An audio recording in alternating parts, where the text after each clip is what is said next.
Welcome to Week in Horror. You gotta be fucking kidding. The only podcast that will feed your horror need. The need to feed. With JL. Yeah, I'm a fucking masochist. I'll watch that shit. Eugene. Somebody has to be the sex symbol, I'm sorry. Alex. Shit, I just demonetize this forever. And Johnny O. How do you like that shit? Got halfway through the monologue before unmuting myself. Golly, it's one of them fucking days. With industry guests. Hi, this is Richard Oakes, Director of Host. Hey, this is Adam Leader, Director of Host. This is Matthew Mark Hunter. I'm Donna Nelly. And you're listening to Week in Horror. And you're listening to Week in Horror. And this is Week in Horror. And you're listening to Week in Horror. Welcome to prime time, bitch! News, trivia, and more. One by one, we will take you. Join our live show Wednesdays at 7 Central, youtube.com/weekinhorror, and wherever you listen to podcasts. Week in Horror. Stay scared.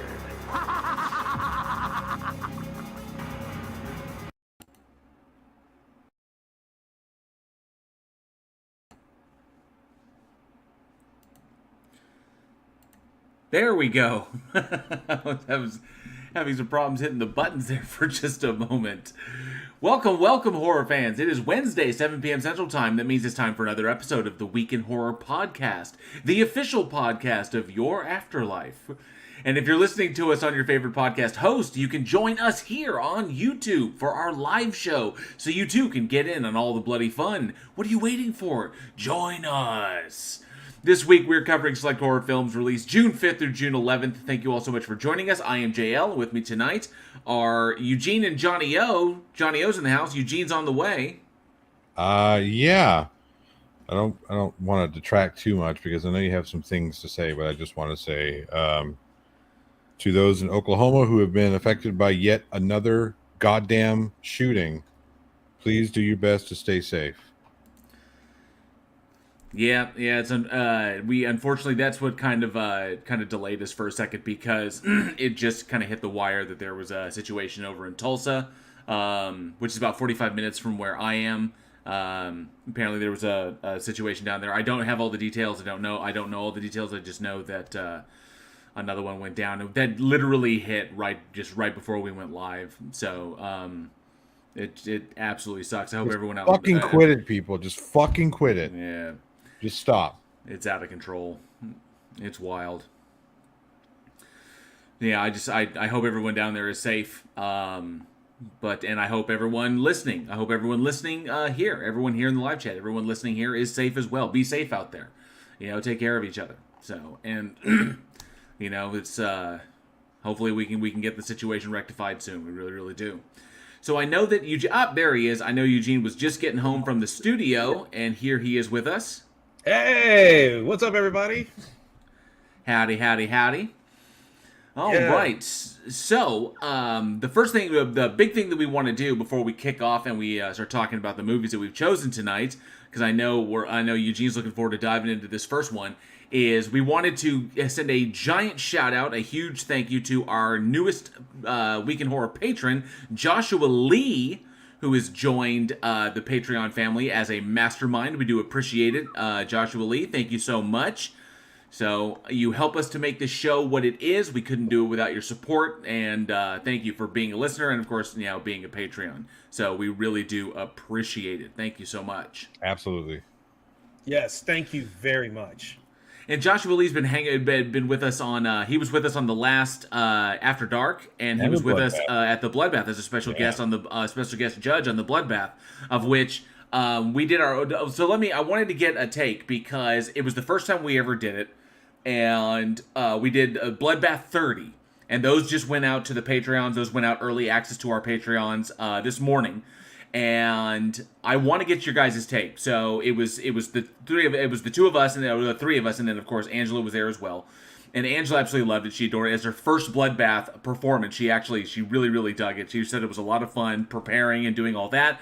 This, of course, was our 30th, and we decided to do a big, huge live event, a big battle royale, where we all got to throw down against one another and see who would win. What did you guys think? What was your takeaway? Other than the fact that you stacked a deck against us, I had a great time. I'm just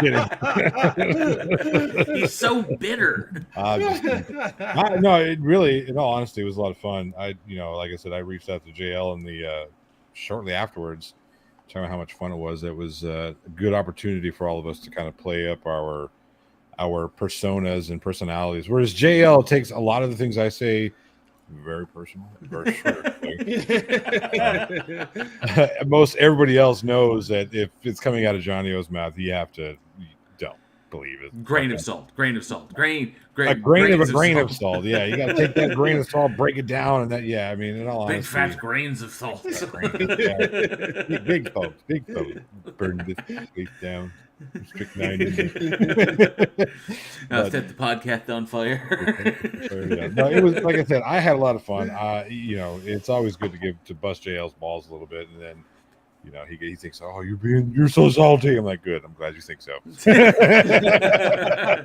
Well, see, that's what it is, because I'll never know if you are or if you aren't. So I just will always assume that you are. So that way, if you are, I'm taking you seriously. But if you're not, then you get a laugh out of it. And so I'm never in the wrong when it comes to that. I never offend. Because if you were salty, like legitimately, and I just blew you off, like it was like, he's not serious. Like, no, I really am being serious. You'd be like, what the fuck, dude? Well, no. Okay, so the funny thing is, I know you really don't give a shit. Like I said, the funny thing is, I know how I am. So if there's ever a time where it's like, hey, I'm really offended by something, it's a lot quieter. Like, I hate Dale. But no, like I said, these are characters that we play on this show. It's fun. It's supposed to be entertaining. It's supposed to be. You guys are supposed to hate my. Oh, Johnny's just complaining again. That's great. I look great. It works, right? You know what I mean? Everybody here has their thing. Dale's the guy that motor mouth. We've got the sex symbol down here, and then we got me, who's the comic relief, or so to speak. Color commentary. Yeah, you're the Jerry the King Lawler of the group. I'm waiting for that one moment where like Johnny says something and then JL returns it back, and Johnny O just sits there. Yeah, and JL's like, "I'm sorry." Oh shit.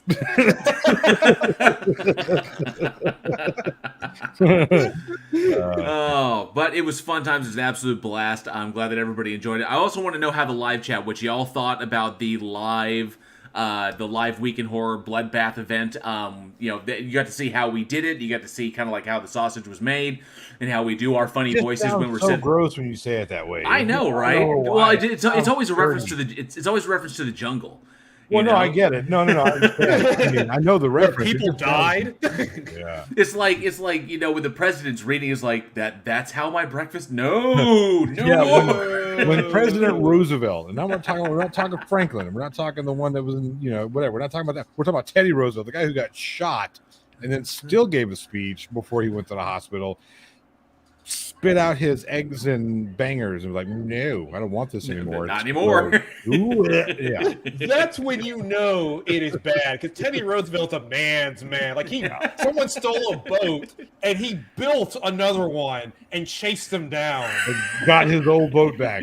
Yeah. Commissioned a brand new boat to go and catch the other boats. Yep.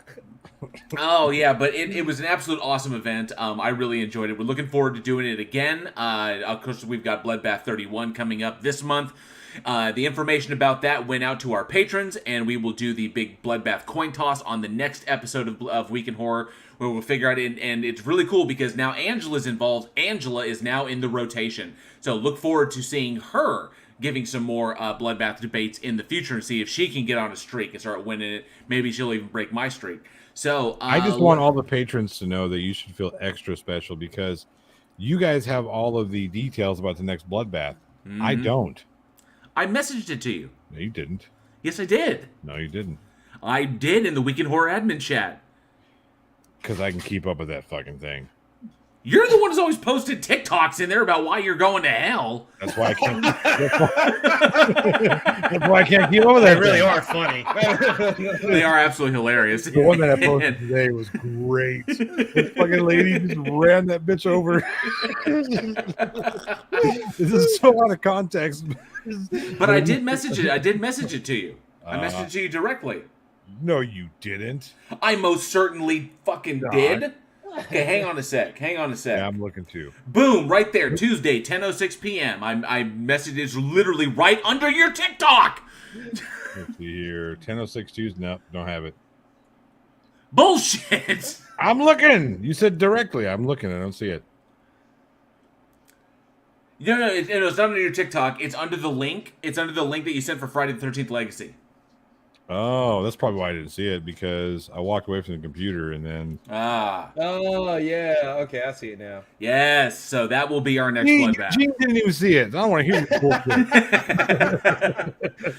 All right. Well, before we kick off, let's see who is in the chat and say hi to everybody who is here tonight. I see Travis Brown is in the house, one of our amazing patrons. Good to see you, Travis Brown. Thank you so much for being here. Ivy Gentry's in the house. Says happy first day of Pride, everybody. It is the first day of Pride. This is Pride Month. It is. So awesome to have you here, Ivy Gentry. Thank you so much. Mystique Tina Jones in the house says, ooh, guess who could be here for this? Peekaboo. Good to see you, Tina. Isn't it your birthday soon? Isn't it your birthday, Tina? It is my, and Mystique pulls it up, says, oh, and it's someone's birthday after midnight, which it is for me, which is my birthday. It is my birthday tomorrow. So we're recording this on Wednesday, June 1st. My birthday is tomorrow, and I turned the big meaning of life. So looking forward to that. I would have said I turned Jackie Robinson. Well, 42. Yeah, I know. Same meaning thing. Life. Yeah. Oh, I turned the old Jackie Robinson. Okay, I got his number is 42. Yeah. And let's see. Thank you so much, Mystique, Tina Jones. I do appreciate it. But yeah, my birthday is tomorrow. August. Okay. And then, of course, Sarcasm's in the house as well. Good to see you, Sarcasm. Thank you so much for being here. We do appreciate it. Oh, I gotta fix that. Okay, there you go. Another one of our amazing patrons. Tony Regime as well is in the house. Good to see you, Tony Regime. Thank you so much. We do appreciate you being here. And Sarcasm says, yep, my day off, so I'm playing cat.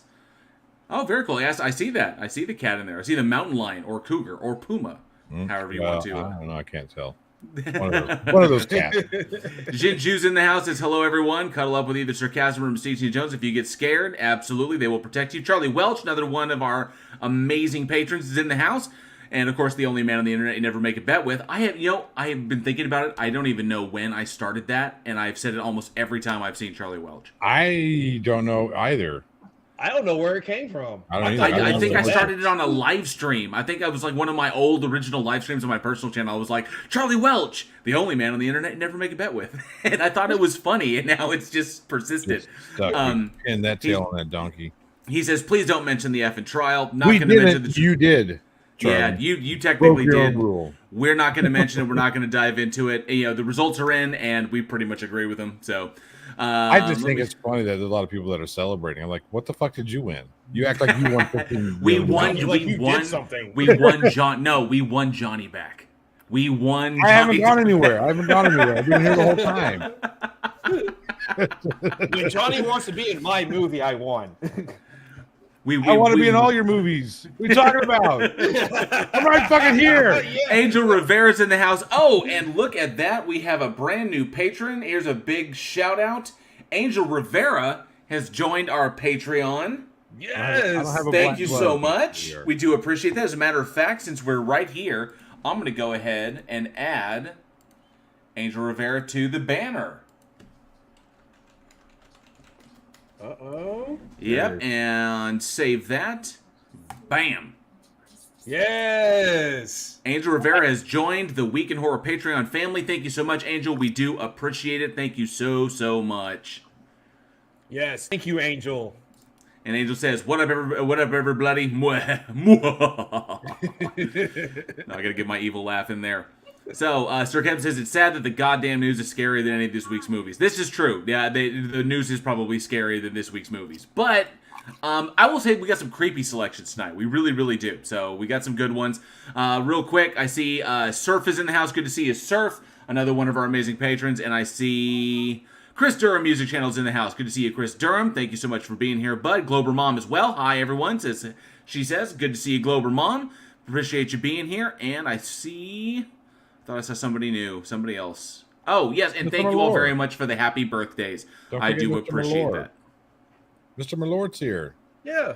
Is he right down? There he is, Mr. Malort, all the way from Chicago. Another one of our amazing patrons says, "Hey boys, good to see you. Thank you so much for being here, Mr. Malort. We do appreciate it."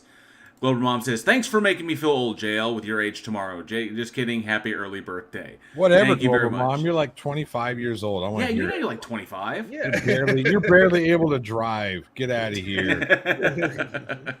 Yes, Travis Brown was one of the judges over on during our live event. So thank you, Travis Brown, for coming out and being an awesome judge. So He that was only a lot says of fun. that because you picked fucking Damien. That's what. If you'd have picked Mikey, he'd be like, Travis Brown, you suck. You suck, Travis. Tony Regime says, "If you blew Johnny off, it might make him smile." Probably. It's not like Tony knows what he's talking about. Or anything.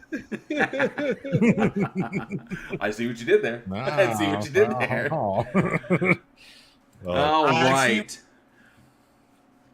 Well, thank you all so much to our brand new patrons. We do appreciate it. And of course, if you want to check out what's available to our patrons, the link is in the description. You can see all the cool behind the scenes stuff and all the cool little extra things you can get. And not to mention that we do have an upcoming Week in Horror front row, which was announced to our patrons early. So be sure to get those questions in for our front row guest. Johnny will be send me the email. Send the email to me because JL doesn't share anything with me anymore. I most certainly do. He does. I do. He does.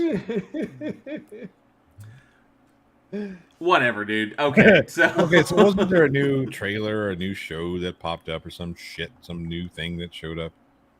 No. All right, moving not on. that I'm aware of. Not this week. week. There was something you asked us if we saw some like show or trailer.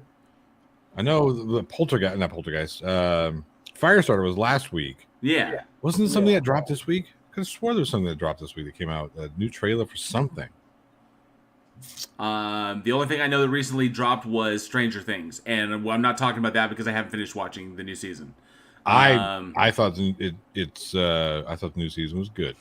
Well, at least the new half of the season. I've just been extremely busy, so Angela and I haven't had a chance to sit down and finish watching the whole season. So we want to finish watching it first. Yeah. Don't get me wrong. I don't watch them. I listen to them when I'm driving to and from work. That's the only time I get to watch anything. It's like movie on tape. All right. So, without further ado, let's go ahead and kick off this show because we got some movies that we're going to talk about tonight. And as we kick off, this will be going live on Sunday, so technically this is kicking off the month of June. So, Eugene, what do we have up first? I know you so badly want to talk about this one. I forgot this movie existed. This is my favorite movie on the list, not because of it being good, because there's so much to say about it. Oh, there is a lot to say about it. Oh, yeah. Oh, there is. So we are talking about the Omen, not the original 76 version, the 30-year anniversary 2006 version that was released June 6. Play the trailer. 2006. I see what they did there. Yeah. 666. It's not like they made a big marketing deal about it. Yeah. Let's check out this trailer. Look at me, Damien! It's all for you!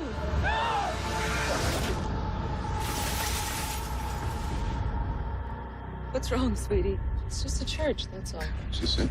He's cold as ice. What's the matter? Those other kids didn't want to play with you? They're afraid. Hello, Damien. I'm here to protect you.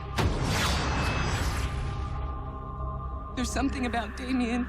I was at the hospital the night your son was born. What do you know about my son? Everything. He bears a birthmark, a sequence of sixes.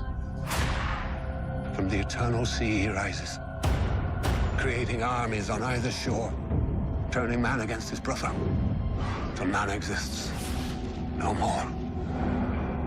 Your son, the son of the devil. Now.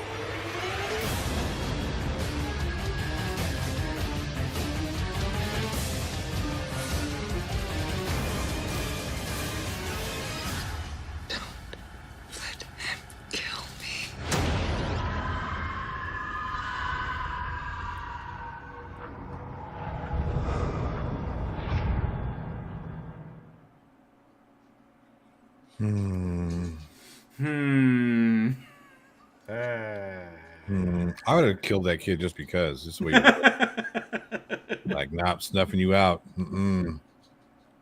That kid didn't look scary at all. I mean, He just looked like he was permanently constipated. He really did. Like, get that kid an Ovaltine. That'll help him out. Yeah, that's all he needs. He needs some good fiber. little kid running around with a damn vitamin D deficiency is what he's looking like. Yeah. Seriously. Exactly. Like, come on, dude. Get out of the sun a little bit. Fuck's sake. I know you live in London, but fuck, man. They have sun sometimes. I'm just saying, I've seen scarier neighborhood kids than this one. So, like, considering the fact that we live in Texas, some of the neighborhoods, it's not too terribly difficult. Okay, very true.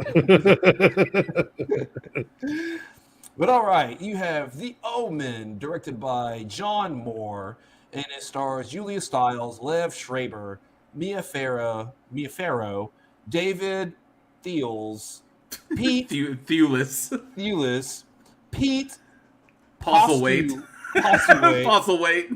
Michael Gambon, there you go.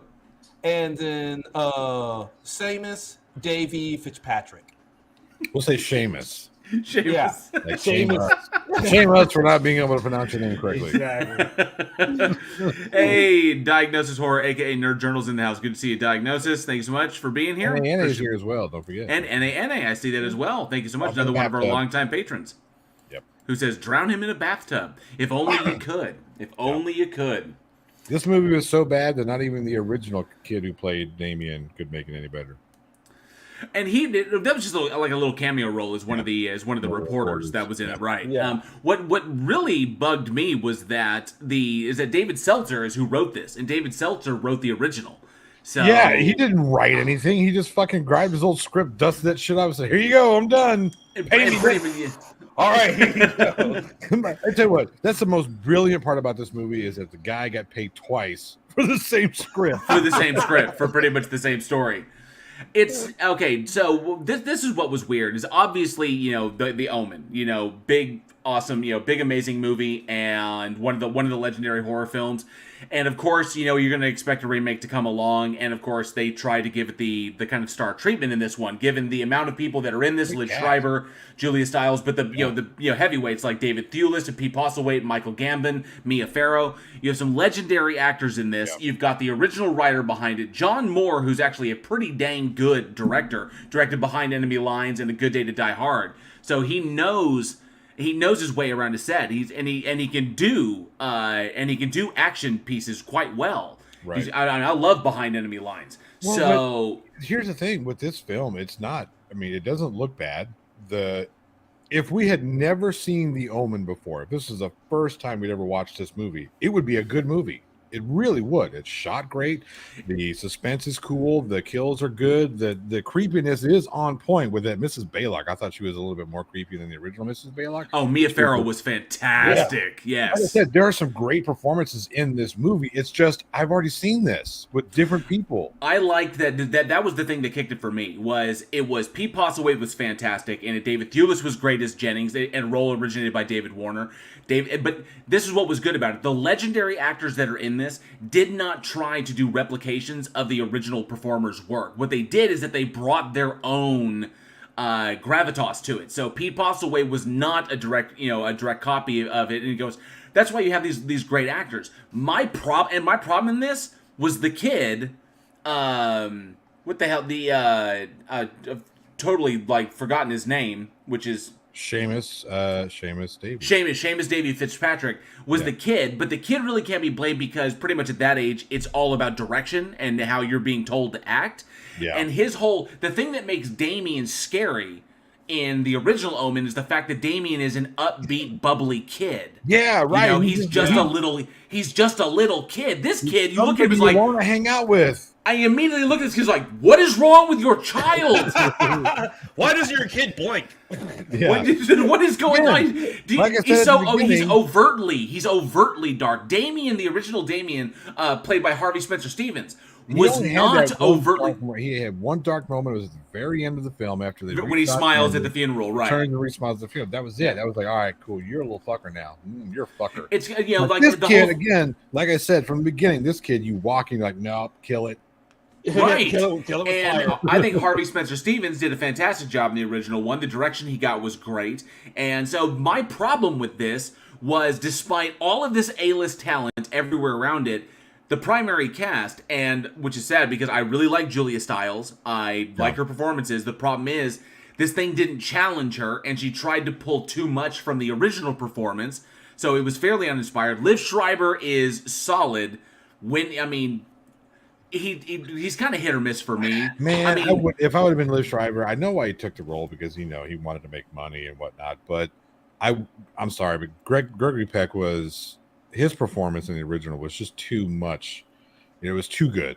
It was too good. Yeah, well, it's Gregory Peck. It's Gregory Peck. Yeah. What are you gonna do? Right. And that's my point. If I'd have been Liv Schreiber, I was like, I'll play any other role. I'll play the kid Damien before I play this role. Right. Lee Because- Remick, the role originally by Lee Remick was, I thought was amazing, because Gregory Peck didn't overshadow her. Their energy together, they made a very, very convincing couple, and especially a power couple of that nature, how he's an ambassador and then she's in the position that she's in. And so I thought Lee Remick's Kathy was amazing. Julia Stiles felt very uninspired, and Liv, it's either Lee, I think it might be Leaf Schreiber, but he felt out of his element. Now, I like him in other stuff, like he was the bomb in fucking Phantoms, and I really liked him. And I love him as fucking Ray Donovan. Yeah, he does amazing work, but they just seemed out of their element. So your primary family was supposed to be the center of this piece, winds up being the anchor that drowns this thing. It doesn't work. Yeah, and again, I think the biggest thing is the fact that we're watching this movie we've already seen. Right. You take away the original Omen, and I think everything works, because you can make that weird dynamic between Leaf and Julia Stiles work. You can, because they're this power couple. He's an ambassador. They probably don't see each other very often. So you could see there being something weird between them, like the reason why she's trying to be so attached to this child, and why this Damien is the thing that splits them down the middle, and you could see that. But because we already had the original performances, you're like, no, this just doesn't add up. It doesn't measure up. And see, that's the thing. It's like, so I went and I rewatched this, and because I watched it once a long time ago, and I went to rewatch it, I was bored. I just was. It struggled to hold my attention. Johnny's right. On its own, like if this had been it felt very okay. I kept conjuring up images of the Psycho remake. That's what it kept reminding me of. Was just it was completely unnecessary. It brought nothing new to the table. In fact, one of the biggest criticisms about the movie was its fealty to the original. Is that they simply didn't do anything new. They changed up a couple of things. Like I mentioned the Glober Mom mentioned that they changed up a few things, like Damien's mother's death. So like Mrs. Blaylock didn't just chuck her ass out the window. And yes, Diagnosaur, I did enjoy A Good Day to Die Hard. Okay, I did. I didn't have to be high. I'm a John McClane junkie. Okay, I really am. Did you know that Die Hard is a sequel? As a sequel to what? To what indeed? It is. It's a sequel to a Frank Sinatra film.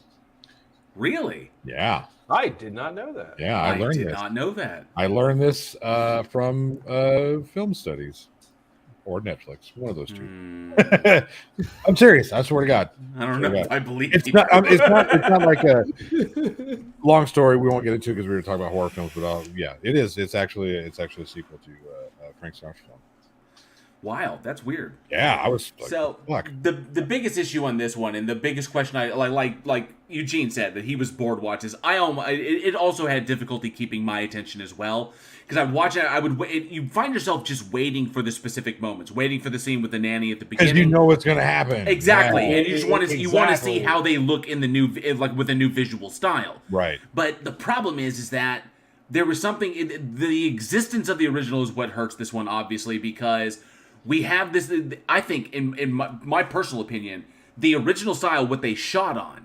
The more high definition cameras that they have in 2006 as compared to 1976 did the film a disservice, because the old grainier film stock, I think, allowed us to kind of attach more emotionally to particular scenes because of the way color is portrayed on old film stock, the way color contrast comes out.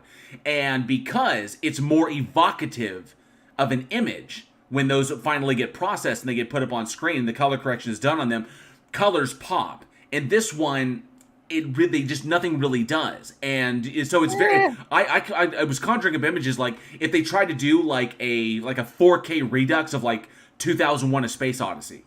It's like there's a thing about what Kubrick did and what Kubrick shot on that makes that film what it is. And this is why old school cinematography, like old school film stock, is so fucking important, and why that visual appeal is a part of the experience. And you can't just like, well, we were going to shoot it on brand new and make it all gorgeous and high def and like that. You kind of need that. You need that old grain. I hear that, and this is going to sound funny coming from me, from an audiophile who thinks vinyl sounds better than digital. Vinyl does sound better than digital. I could play. Here's the thing: this has been done over and over and over again. There are very few, and when I say very few people, I mean less than 1/10 of 1/10% of people can tell the difference between vinyl and digital. The same thing when you get with like 35 millimeter film stock and digital that shot to look like 35 millimeter film stock. Very few people can tell the difference. Again, there's people out there who can do it. Don't get me wrong. And there's a lot of people side to be like, oh, I can do it. I could totally tell. And I could put a test to you and I guarantee you'll fail. But I don't know. See, for me, I think that's just something that's us hoity-toity, snooty fuckers like to say, well, they were shot on 35 millimeter film because I'm I drink my tea with my pinky out. Whereas it's cool, you know what I mean, to shoot a film or shoot a show or shoot a project on 35 millimeter film. It's cool. It's all awesome. There's still people that use 2-inch tape in the audio world as well, and it's great until you fuck that shit up. Right. Yeah, I had a buddy lose. I had a buddy who lost an entire day's worth of footage because he was shooting on 16 millimeter. Yeah. And he got pulled over, and the cop was like, "What's this in here?" and opened up all the cans. Yeah. Yeah. I probably would have. I would have gotten arrested that night. I would have gotten arrested. I'd have been arrested. That's a lawsuit. Yeah. Hey, Sketch Crasher's in the house. Good to see you. Sketch Crasher says, hello, all. Good to see you, Sketch Crasher. Thank you so much. And then we went in a board like me with 90% of most horror films. Possibly. And UKPI's in the house as well. Says, binge the Omen trilogy a couple of nights ago. Still love the movies. Oh, hello, guys. Good to see you, UKPI. I watched 6 of those fucking this morning. It's like the original trilogy. Well, there's the original trilogy, and then there's Omen 4. 5 and 6. And then, there's Omen 4, then there's the remake, and then there's 2 television series. Could have swore. I thought there were more though. I thought it didn't matter. That after the first 2, they were all garbage. Well, 3 it was decent okay, with Sam Neill. Sam Neill was pretty good. Okay. It's not the remake, that's for sure. I'd rather watch 3 than the remake. Well, true. Yeah. At least 3 is different. Yeah. So obviously the big question on this remake, given the how titanically amazing, especially after 30 years, how cemented in horror minds the original Omen is, and the legacy of the film in and of itself, why would this, obviously, in my mind, this unfortunately was another fantastic franchise falling prey to the cash grab mentality. It was a huge cash grab, by the way. Yeah. It paid like almost $100 million. Well, I think it was like 120 was the box office return on a $25 million budget. So right. I would love to have a return on my $25 million investment be $120 million. $95 million bucks? Yeah, buddy. Well, everybody's going to go see it. The problem is just that it's just going to, sure, this is what's problematic is that we as horror fans, because you never know, the movie could come out and it could be amazing. There have been some remakes out there that have been absolutely amazing. So, John Carpenter's a thing. I was going to say something like, remakes like Maniac. Like the Maniac remake was amazing. So there are remakes out there that are really, really good, but they're few and far between. Yet we still continue to give them a chance. And of course, the Omen coming out. Just like I think there's a remake. There's a remake of The Exorcist coming out. Oh, stop it! I know, right? So If it's a shot for shot remake, I'm going to take a dump in a box. I'm going to take a dump in a box. I'm going to mail it to whoever produced it. Yeah, I'm gonna light it on fire too. Let me see here. Exorcist 2023. The Exorcist slated for a 2023 remake and being directed by David Gordon Green, which I agree with. I think that's actually a good thing. Written by William Peter Blatty, and of course, let me see, sequel to the 1973 film about a 12-year-old girl who's possessed by a mysterious demonic force. Oh yeah, this is supposed to be a direct sequel, right? Yes, ignore the second, third, and so they're gonna. So yeah, but this one they're going to do. They're going to do with The Exorcist what they did with Halloween. Yeah, get rid of Heretic, which is good because. But don't get rid of 3 because 3 was amazing. 3 was good. Yeah, 3 was good. But 3 wasn't necessarily. Well, I guess it kind of was. Yeah. It's Blumhouse that's doing that. So just like they did with the Halloween sequel. So I don't know how that's going to turn out, but I do know that unfortunately that this film was just another in my mind it was just another soulless cash grab planned well in advance because they knew that 6/6/2006 was going to be coming up, just like 6/6/1976 when that came out. They planned for it again. They said, "Yep, that's the perfect time to release this movie and just kind of do a grab on it." And I'm still of the mind, and I may be alone in this because I've talked to a lot of horror fans that don't agree with me on this, but I honestly think it cheapens it. I really, really do. I understand it's a business. I understand we have to make money in order to make more movies, but things like this kind of cheapen it for me. Maybe it's because I'm getting older. So cash grabs like this definitely cheapen. Yeah, because you can do a remake of a old movie. You could do a remake of The Omen, but doing a shot for shot, what's the point? Right. Why don't we just watch the original? Yeah, we've seen it already. Right, and that's what again all the kills in it we expected. Do what they did with Suspiria. Yeah, because Suspiria was not a shot for shot remake, and the Suspiria remake was fucking phenomenal. Use the advanced technology that we have to maybe to ramp up the horror of the kills, or the things that we can do with cameras now that we couldn't do then. Right. Use those techniques to really play up the surrealistic insanity of what's going on in the Dance Academy.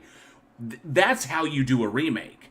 Honor the original by telling their story. That story, yeah. But tell it. You could use some of the moments from the original. I get it. Right. Because that's what that's how you tie in older audiences with the newer audiences. But shot by shot, my goodness. Oh, Tony Regime. It was for you guys too. This was a Sinatra film called The Detective that Die Hard was a sequel to.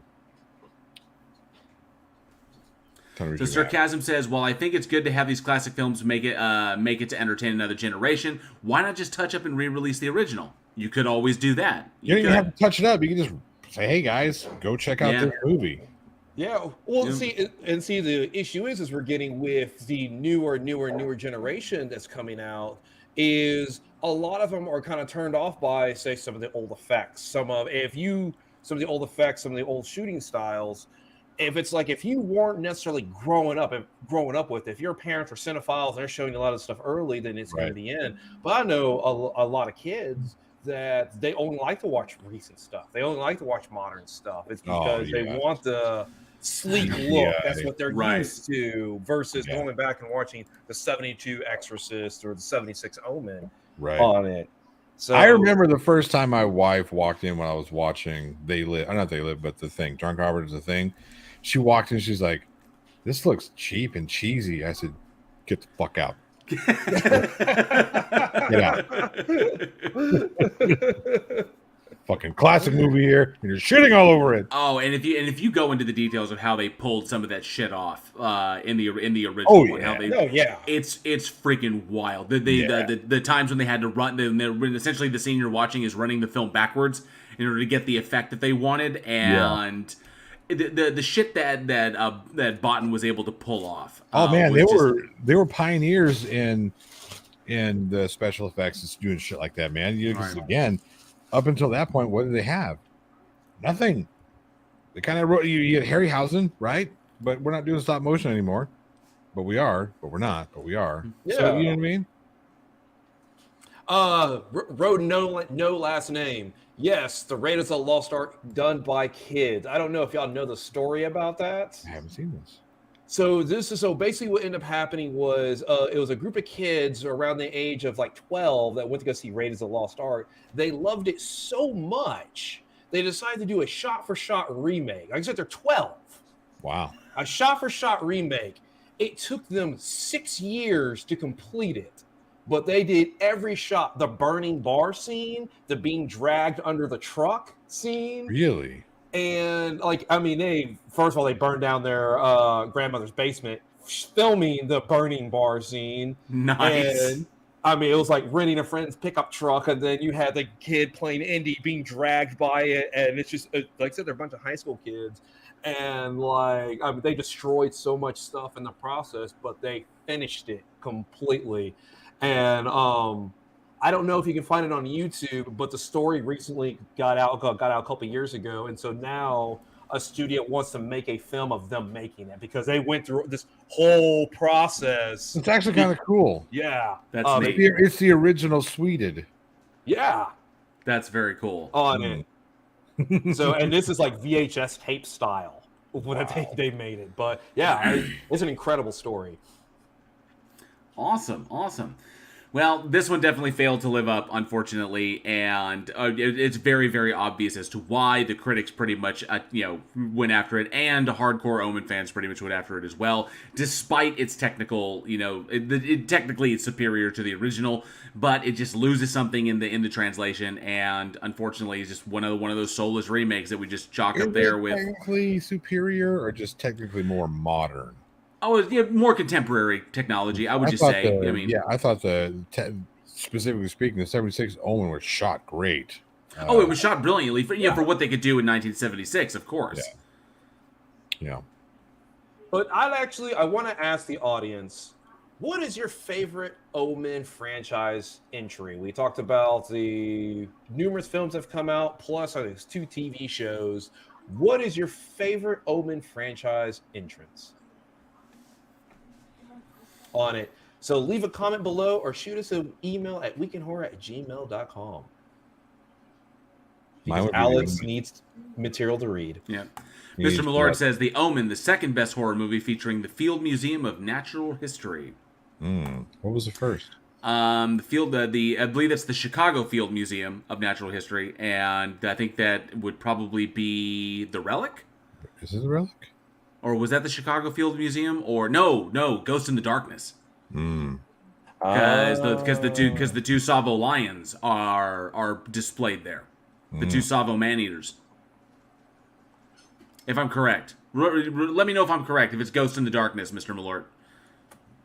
Oh, he'll tell you. I'm sure he'll tell you. All right. We got one of my, I don't know how, it's not one of my favorite movies, but it's definitely a very enjoyable film. And I pulled up the wrong notes, so just 1 second while I pull up the correct notes. There they are. All right, so we're going to talk and dive into a movie called Poltergeist 3, which is a 1988 sequel to Poltergeist 2. Roll that beautiful bean footage. Well, I probably shouldn't say that. It's got to be like... It's got to be like trademarked.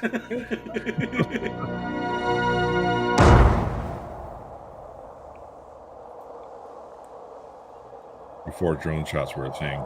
Yeah. Yeah, this is a legit helicopter. Yeah. Or a plane.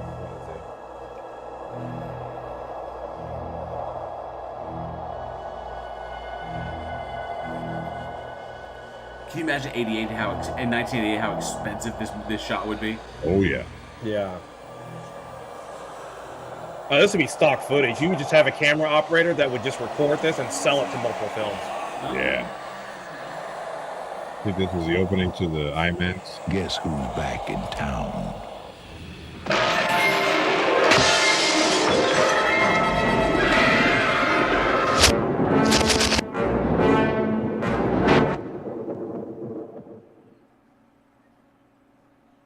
It's got to be the worst trailer Well, it's the third film in the franchise, so Sure. Yeah, you already know all. It needs no introduction. Just Poltergeist 3. You know, we get Nancy Allen for like half a second. Like, was that Nancy Allen? I can't tell. We don't even know that what's her name is in it. Heather O'Rourke. Heather O'Rourke. We don't even know that she's in it by this trailer. And unfortunately, she had already passed by the time this movie came out. So, fucking hell. I guess that's how everybody knew she was in it. But speaking of which, so yeah, American supernatural horror film, Poltergeist 3, co-written and directed by Gary Sherman and starring Tom Skerritt, Nancy Allen, and Laura Flynn Boyle. And we had Heather O'Rourke and Zelda Rubinstein reprising their roles from the previous films. So basically, we have Carol Ann, who for some reason lives with Tom Skerritt before he goes off on his alien adventure, living in this apartment complex that is... This was after Alien. Obviously not, because Tom Skerritt is dead in Alien. Duh. Talking about canon, not talking about actual release dates. Jesus Christ. Anyway, Carol Ann brings the ghosts of her past with her to this giant tower. That's a big cock in the middle of downtown Chicago. You're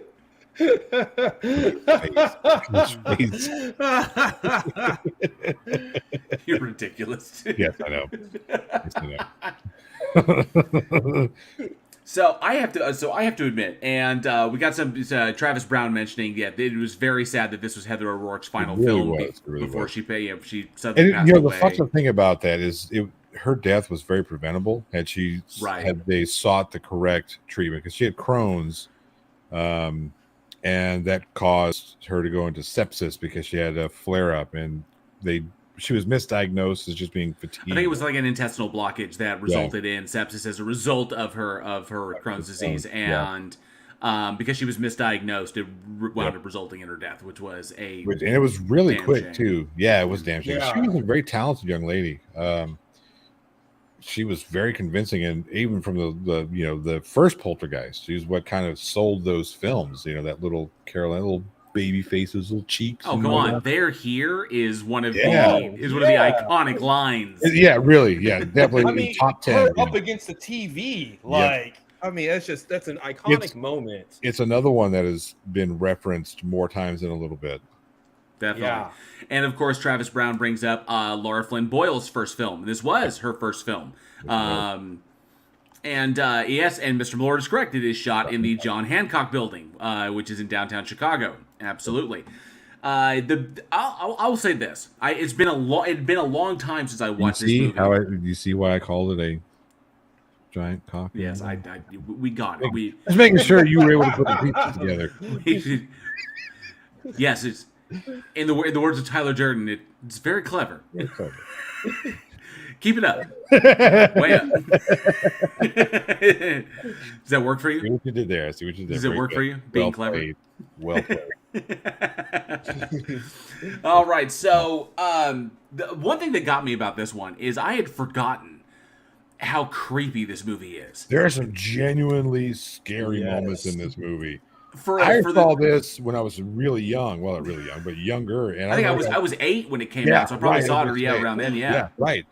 And that part where she turns into the fucking what's his name at the end of the film, where she's like, and then she turns back, and there she is, that like, oh fuck me, kill that kid. No, we don't want to do that. So yeah. The new actor that got to play Kane, because they did have to get a new actor to play him from the original Poltergeist, and I think in this particular one it was Nathan Davis. Nathan Davis. It was Nathan Davis who played him, but in the previous one I can't remember. I think the guy's name was Christoph or something, or I just had that one up, believe it or not, because I had the wrong movie up. Son of a bitch. Oh, is he? Was Corey Burton? No, wait. No, he provided. No, Corey Burton provided the voice work for Kane. Yeah, that was. No, that's Pugsley. What the hell? Give me the cast. I don't. What the hell? Poltergeist 2, The Other Side. That was. Oh man, you think we'd have like this memorized? Julian Beck. Julian Beck was not recast to play Reverend Henry Kane. But the dude who did this did a serviceable job. But like I said, the film was a hell of a lot creepier than it was creepy as fuck. And I'd forgotten how creepy it was. Particular scenes in it, like the scene with the mirrors when the fingers come out and grab her and have got her on the mirror. Yes. Was particularly all of the mirror shit. And Angela had not seen this before, so I showed her that, and I showed her this one particular scene while I was watching it. And it was the one where Tom Skerritt is talking to Nancy Allen, and they're having their conversation in the bedroom, and then she's like, they're having a good little moment. She's like, go get dressed, and he turns around and walks away, and he's still standing there in the reflection in the mirror. Yeah. And then she turns, and she sees him, and then he turns around and walks away in the mirror. And so that was what got me about this one. Oh, that's right. Diagnosis or his recast. He was dead. He couldn't be recast. This is true. Yeah, he had passed away. He was recast because he was a real poltergeist. I heard that there was also some issues with him as well. That there were some behind the scenes. That was just dying. Anywho, so,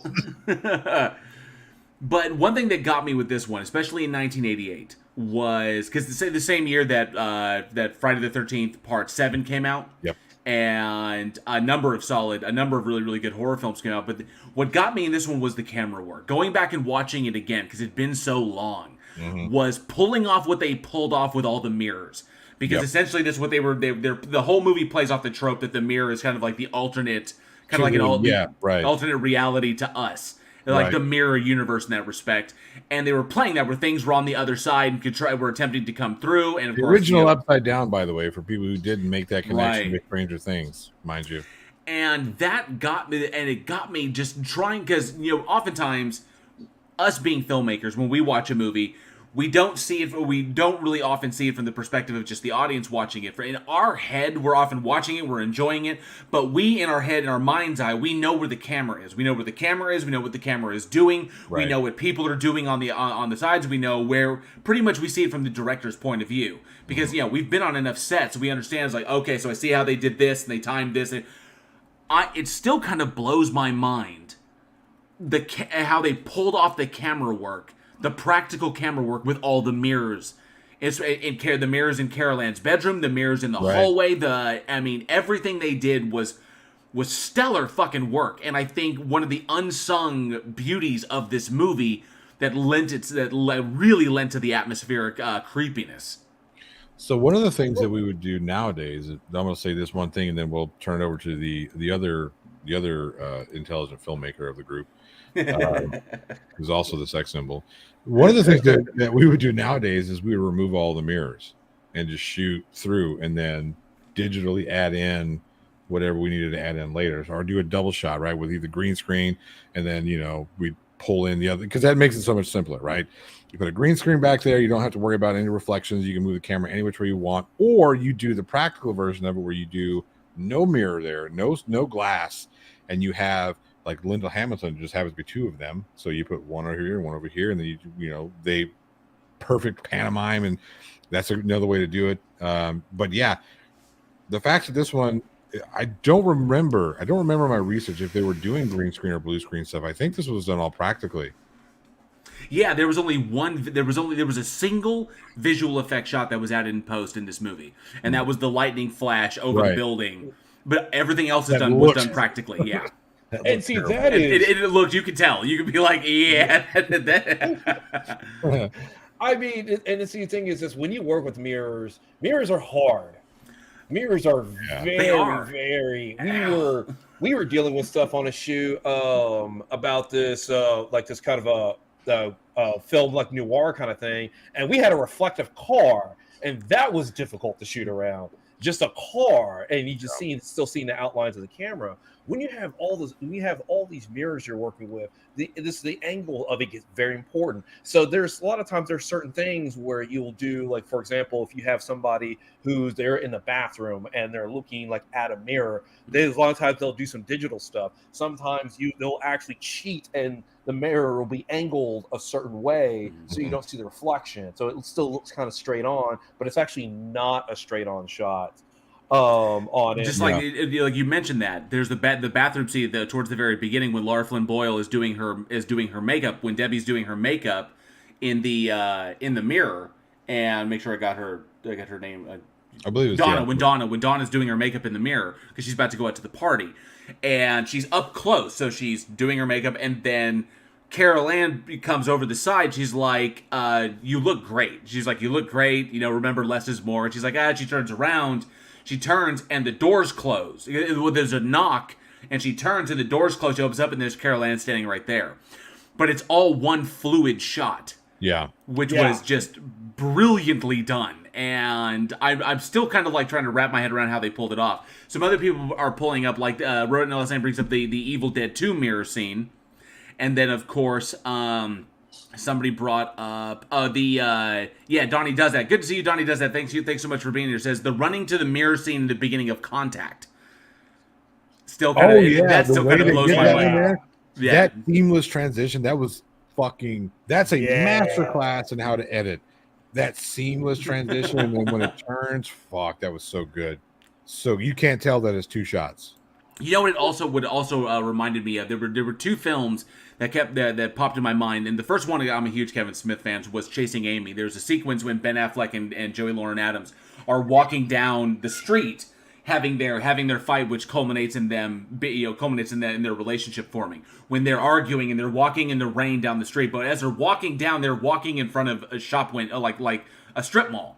Mm-hmm. So they're walking along, and the camera crew is following them in the rain, and there are some, and it was very, very, they did really, really well, because it's at nighttime, and everything is lit by street light. And so you've got the rain coming down, and but by the way they were able to position everything, you can barely see the crew, like in the reflection as they're following them along. There's just no way you can get rid of that. You can try and play with it.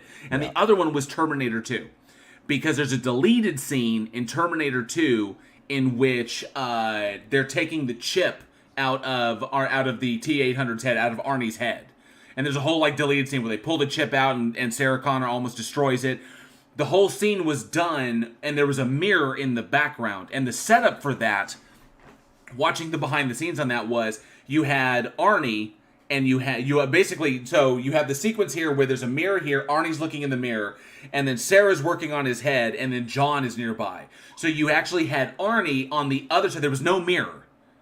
So it was two sets. Right. Designed to look designed. Well, that's what they did. That's what they did with the bullet pulling scene earlier in Terminator 2. So they had Linda Hamilton and her twin sister, and they had Arnie, and then it was like a perfect mirror of it. Right, yeah. And then doing that whole sequence where it's Arnie sitting across from them, and then a stand-in looking across, and then miming each other's movements, which they do a lot in Poltergeist 3. Was a little girl who was virtually identical to Carol Ann.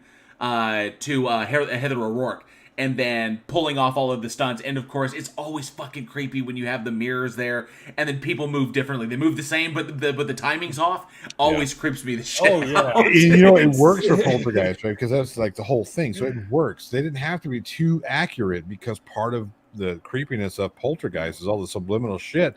You don't. When you see that stuff, when it's done really well, but it's still just a wee bit off, you don't it's not something you're going to be, I got it, the first time, but subliminally you pick up on that shit. When things are just a little bit unnatural, no, it's that little the uncanny valley, thing right there. But you'll also get a lot of shots in films that you won't know they're mirror shots. Right. So a lot of times when you look at on a film set, for example, if you have somebody saying they're in the kitchen, and it's the camera's dead on them in a house, and they're in the kitchen, and maybe there's normally a wall or something like that. A lot of times they'll actually use a mirror in front of the entire camera to cheat the camera being in front of them, and you never even notice it. Yep. So they do that a lot in film. Donnie does that, brings up intentional uncanny valley to mess with it, and that's why I think Poltergeist 3 is just a masterclass in perspective and creating. You basically just using mirrors and playing with perspective to create a truly atmospheric movie in something as sterile as a skyscraper. Because unlike the warmth of the original films, because the original one directed by co-directed by Steven Spielberg with Tobe Hooper, but in the original one, you had the warmth of the family home, and in the second one, you had that as well. You had the family home, you had this area of safety, whereas in the skyscraper itself, despite the fact that people live there, it has a very sterile feeling, a very the dimensions of it are so symmetrical. There's a symmetry to it there's a symmetry to it that doesn't exist in a home. So in just your standard family home, which really plays to it. Then of course your bending light and bending perspectives in that really played. And I think this was a magnificent third film. As far as it's a fucking shame it was the last one. And that kind of brings us on because we got to talk about it, and that is the Poltergeist curse that we haven't yet addressed on the show yet, but everybody knows about it. Yeah, there is what they call the curse of the Poltergeist, because you had two primary cast members untimely pass away, which we already talked about Heather O'Rourke, where she passed away February 1st, 1988, before this movie came out. So this is why this is her last film. And then you even have to reshoot change the ending because she passed before they could film the ending. If I remember correctly, they had to reshoot the back end of it because her and Zelda, I can't remember Zelda. I can't remember her last name, but there was something going on that they had to reshoot the ending. That changed up a little bit because Heather O'Rourke passed, and then some other stuff happened. Apparently she'd been ill. She'd been ill with flu-like symptoms for when they started shooting in the spring of '87, and then after O'Rourke completed filming, she returned home with her illness appearing to be in remission. However, in late January '88, she suddenly became ill again. It rapidly deteriorated. She passed away February 1st, barely a month after her 12th birthday. It was during Poltergeist 3's post-production period. On it. And so then on top of that, you had the eldest daughter passed away also, Dominique Dune. She didn't pass away. Well, she didn't pass away. She was strangled to death. Fucked up. That was awful. And I remember hearing about that in the news because I lived in San Diego at the time. So that was all over the news when that took place. Yeah, and it was it was a whole shit show. And the guy, it was her boyfriend or ex-boyfriend at the time. Yeah. And he only had served 3 years in prison for the entire thing. But yeah, so you right off the bat, you have several deaths. Some people have blamed because on the original Poltergeist in the pool scene, they used real bodies instead of fucking insane. Because it was cheaper. It was cheaper to use real bodies than it was to make fake skeletons. Yeah. On it, and so a lot of people have contributed to the possible curse of doing something like that on it.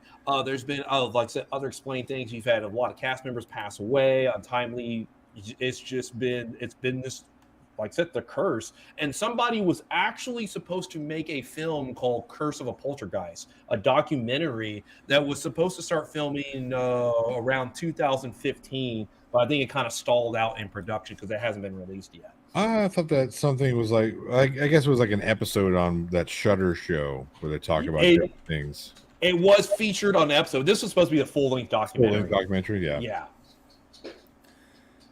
Yeah, it's absolutely nuts. I've never did. There were crew members too that passed untimely as well. So it kind of was not just there was a stunt person who passed, and then somebody else I can't remember, but there were like a plethora of people. Well, there was, and then of course, because it was Heather O'Rourke, it was Heather O'Rourke and Dominique Dunn, and she had, and I still remember one of the best intros to deal with when the construction guys are hitting on her, and she does the whole yeah. And did Jo Beth Williams ever say anything about finding out that she was in that water with corpses? I don't think she's ever talked about it. I think she's probably permanently scarred. Yeah, I haven't found anything. That would be. I'm sure that was a question that was asked of her several times. It has to have been. There's not a reporter out there who wouldn't ask her about that. I would ask her about that, and I'm half a reporter. And she should probably just refuse to answer. Yeah, but, there was Julian Beck and Will Sampson passed away after the second film. Although Julian Beck passed away after being diagnosed with stomach cancer, And then Will Sampson, who played Taylor, who was the Native American shaman, he died after going a transplant surgery. But the odds were slim on that one. But of course, there was also talk about issues during production as well. And it was weird because it's similar to, there was similar kinds of events, weird stuff going on, similar to The Exorcist and what happened and stuff that happened on the Omen as well, the original Omen. Right. So just weird, just things going on and strange stuff that they couldn't explain. There was Samson after filming it was in an effort to creep people out during the second film. He actually performed a legitimate exorcism during the second one, which creeped people out and and left the film from what I'm reading, left the production with a kind of sense of foreboding and dread over the whole thing. So it's the film equivalent to that Scottish play. Agreed. Yeah. Yeah. So it's weird in my mind. What just weird coincidences that were attached to that. I mean, obviously it's really, really freaky that real corpses were used in the pool scene. I'm kind of curious. I have to look up real corpses. Wow, somebody else has Googled this before me. That's got to be a common question around because that's not just something. That's just hey, swam with a bunch of dead guys. We're not going to ever ask you about it. Yep.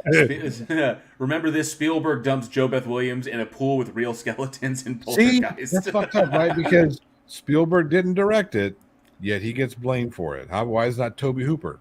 Tobe Hooper dumps in enough because we all know Spielberg directed this motherfucker. Right. Well, yeah, it was Spielberg's call. Yeah.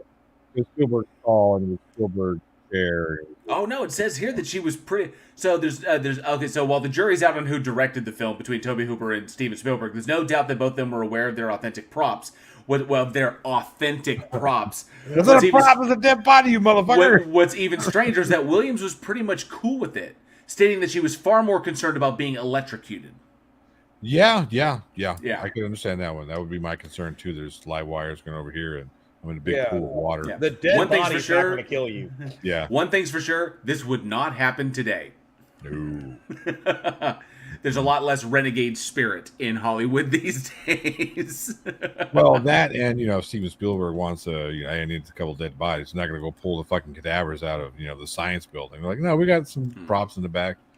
Greg Nicotero built us a few. We're good. I see Extra J has jumped into chat. I see Extra J. Thanks so much for being here. It says hi all. Good to see Extra J and Elizabeth Sylvester, one of our amazing patrons. Good to see Elizabeth. Thank you so much for being here. We do appreciate it. Mm-hmm. And make sure I didn't miss somebody. And if I didn't say hi to wrote no last name. Good to see you, wrote no Gabba to you, wrote no last name. Appreciate you being here, bud. Sorry. So but yeah, now that we've talked about that, Shinshu says a corpse won't grope your butt. Just saying. I beg to differ. I mean, you're right. Actually,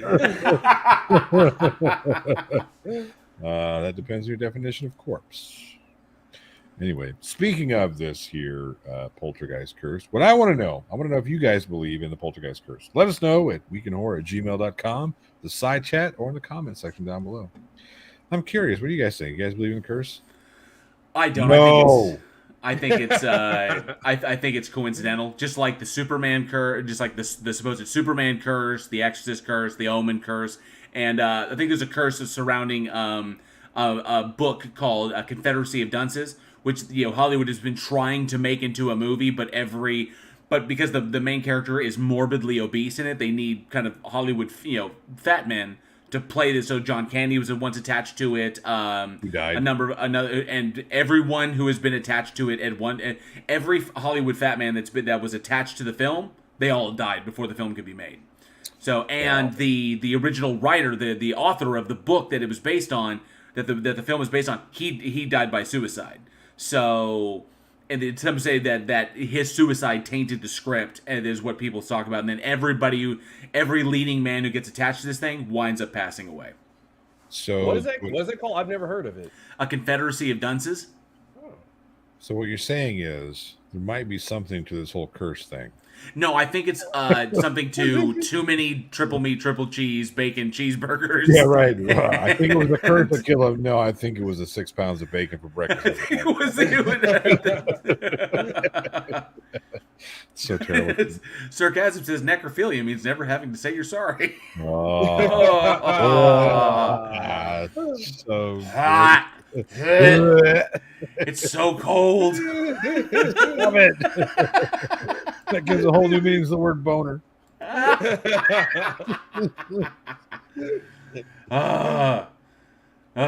like it when they I like it when they lie still like that. Going straight to hell. Name that movie. Name that movie. Oh, come on! I like it when they lie still like that. Fuck. You know it. I do know it. Someone in the chat's gonna get it before you do. They will, because I'm fucking tired. I'll tell you this: it was John Astin who said that role. Who said that? No, the legendary John Astin. I'm gonna feel like an ass as soon as somebody says, "Oh, it was this movie." I'm like, yeah, of course it was. Yeah, I'm drawing a blank. It's been a long John time. Astin as the judge in The Frighteners. When he's banging the mummy, he's like, "Oh, good teeth," and then he's like, "Oh," and then he gets up. I like it when they lie still like that.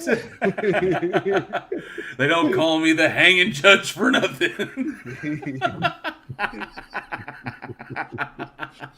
Oh man. Oh, he was so It's brilliant. gonna start popping up on our fucking feeds and TikTok. I know, right? Wow. Yep. Good lord. Got a channel to thank for this, by the way. All right. Okay, coming up our next film, a third film for the night, released June 10th, 2016. And this is wild because last week we talked about the third one in this franchise. Now we're going to talk about the second one. It is The Conjuring 2. Let's take a look at this trailer. Conjure from number 2 myself. Nemo813 says, I tried necrophilia, but got tired of my partner just lying there. We've gone too far. Let's check out this trailer. We're on an express elevator to hell, man. Going down. No, this is not your house. Now, what's your name? My name is Bill Wilkins, and I'm 72 years old. What do you make of that voice? Sounds confused. Is he senile? The voice on this tape is coming from an 11-year-old girl. Stop smoking cigarettes. They're calling it England's Amityville. There is a family that desperately needs our help. After everything we've seen, there isn't much that rattles either of us anymore. But this one still haunts me. Does it feel like the voice is coming from inside you? More like it's coming from behind me. Like I'm being used. Janet, are you alright? Stop calling me Janet. She's such a good girl. What's there wrong with her? An oppressing spirit will try to force you to commit the ultimate sin. And what's that? Murder, suicide, or both?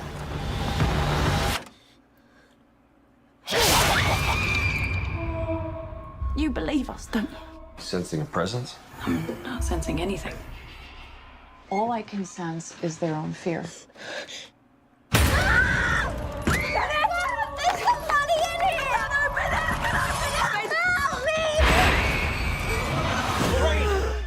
Honey, you're bleeding. What is happening? I had a premonition of your death.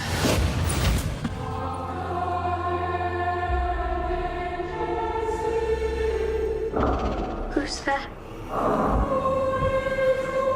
The family's just a pawn.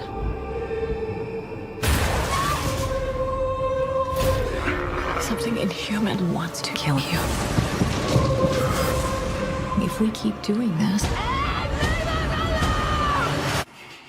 you're going to die.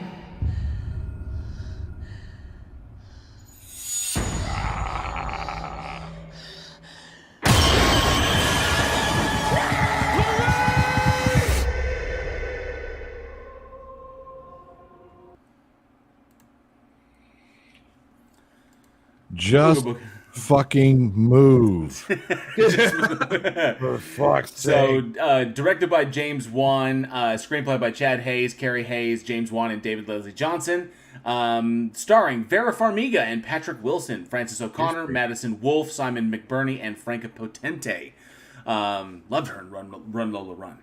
But yeah, the film follows the continuing adventures of Ed and Lorraine Warren. It's based off of the real story, the real reported story of the Enfield poltergeist, in which Ed and Lorraine claimed was actually technically it was Ed claimed it was an actual like demonic presence in the house, but the vast majority of people who investigated determined it was fake. But this one follows.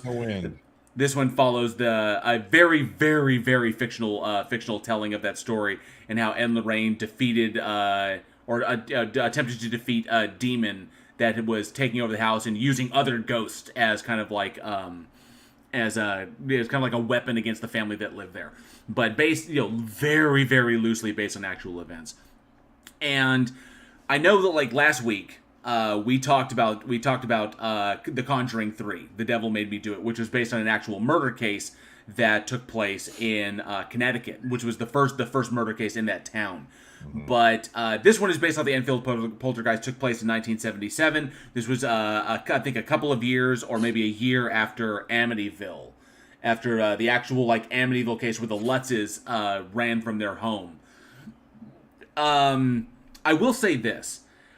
I found the third one extremely exploitative. And we talked at length about how The Devil Made Me Do It was an extremely exploitative movie, despite how well it was shot and how well they've gotten. I mean, they've legitimately gotten the jump scare, the camera work, the use of light and shadow. They've gotten that down to a fucking science.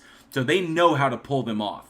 And even though, like, tried and true veterans like us, we can tell when they're coming. It's like, oh, we see the setup coming. Especially when the camera's, like, moving towards a shadow. I wonder what's going to come out of there. I wonder what's going to happen. Right. So even though we see it coming, I will say, the film is still well shot. There were some good moments in this one. That's because I think the big difference between Conjuring 2 and Conjuring 3, whereas Conjuring 3 felt extremely exploitative, this one felt more artistic. Well, I gotta say, all of these, just because of the source material, are exploitative. Like that's what Ed and Lorraine did. They exploited these bullshit fucking stories and people and whatnot. So all of this stuff just looks like horseshit to me. You know what I mean? Oh, looking into it, the events that occurred in Connecticut were largely taken directly from Ed and Lorraine. Right. So that's why I think that's why it feels so exploitative.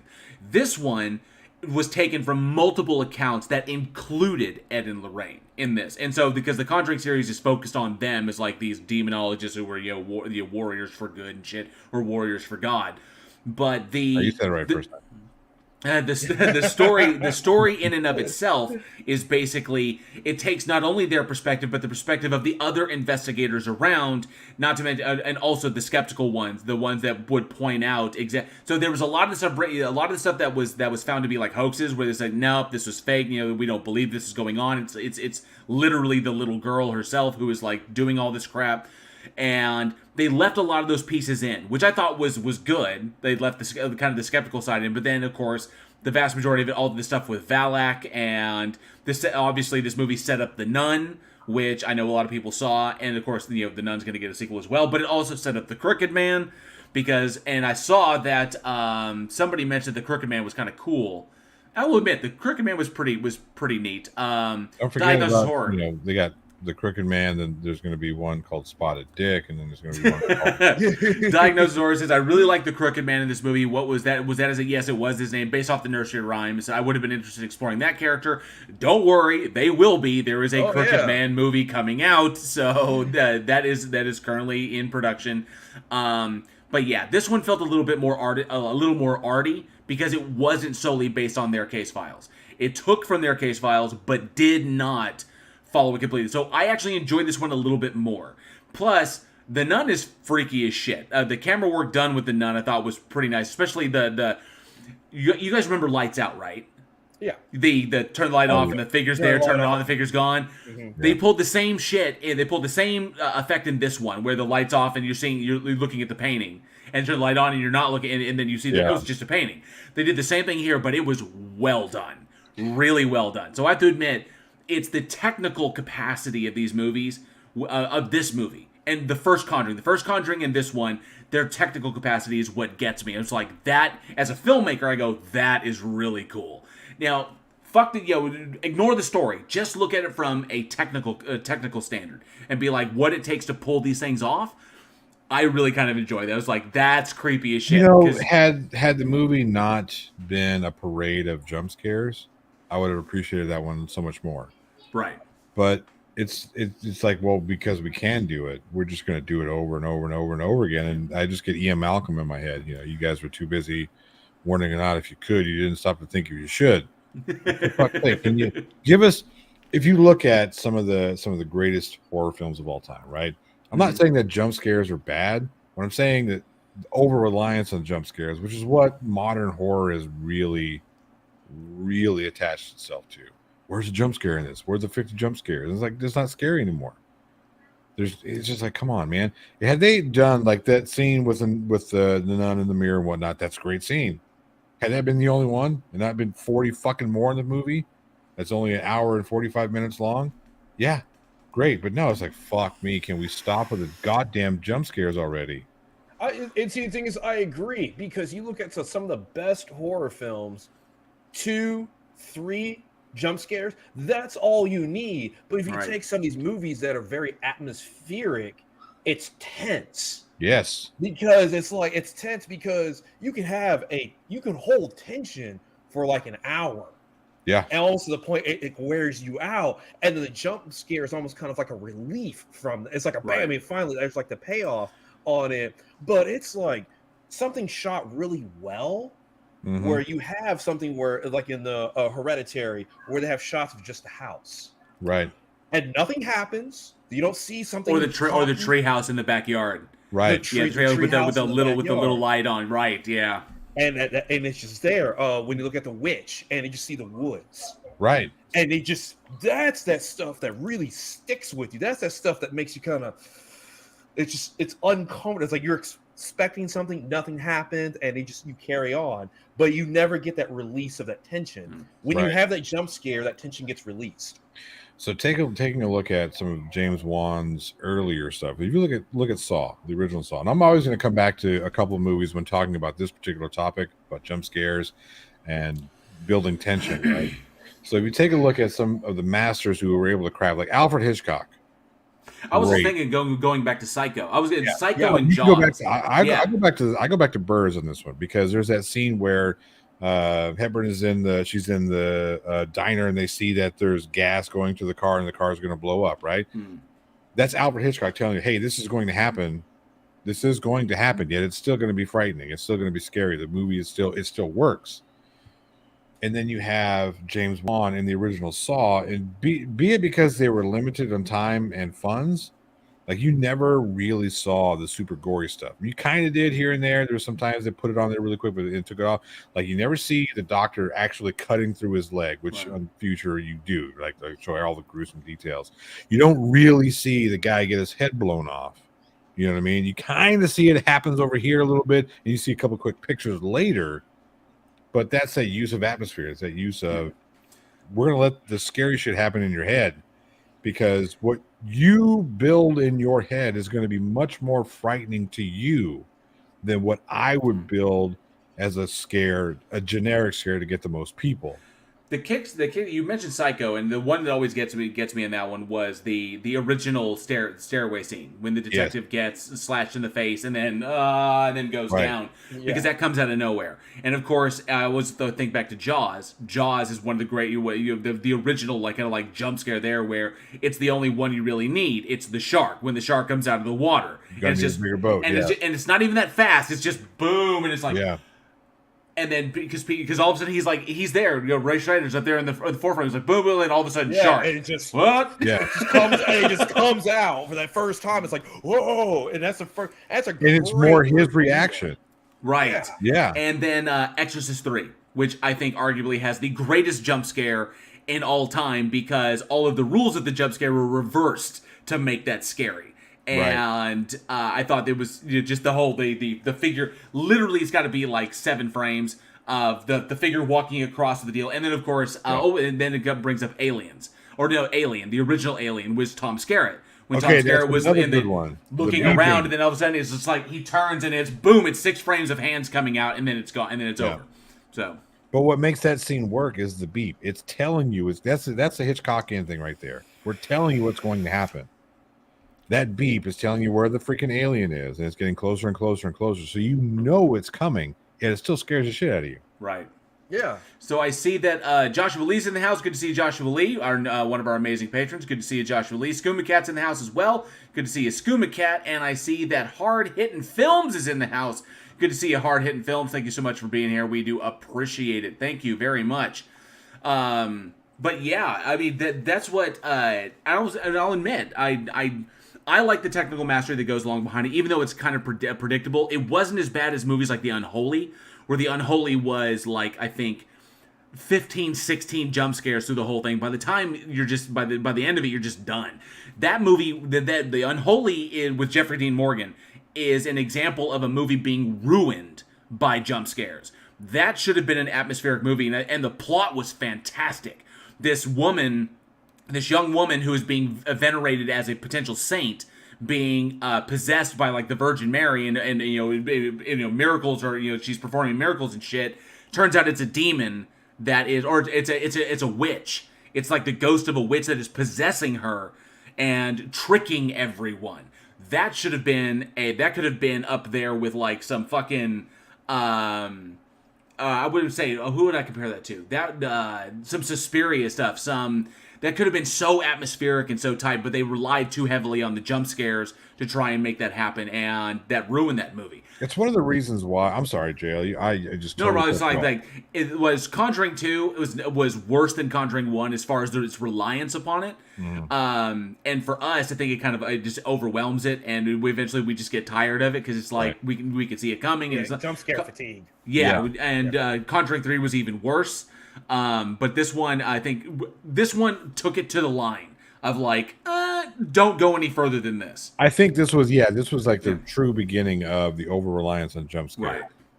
But yeah, because the thing is when I watch a movie and it's like jump scare, to me it's like, is your movie not good enough to hold my attention? Do you have to constantly keep reminding me, hey, please watch, please continue watching, versus having a story, having good acting, having characters you care about.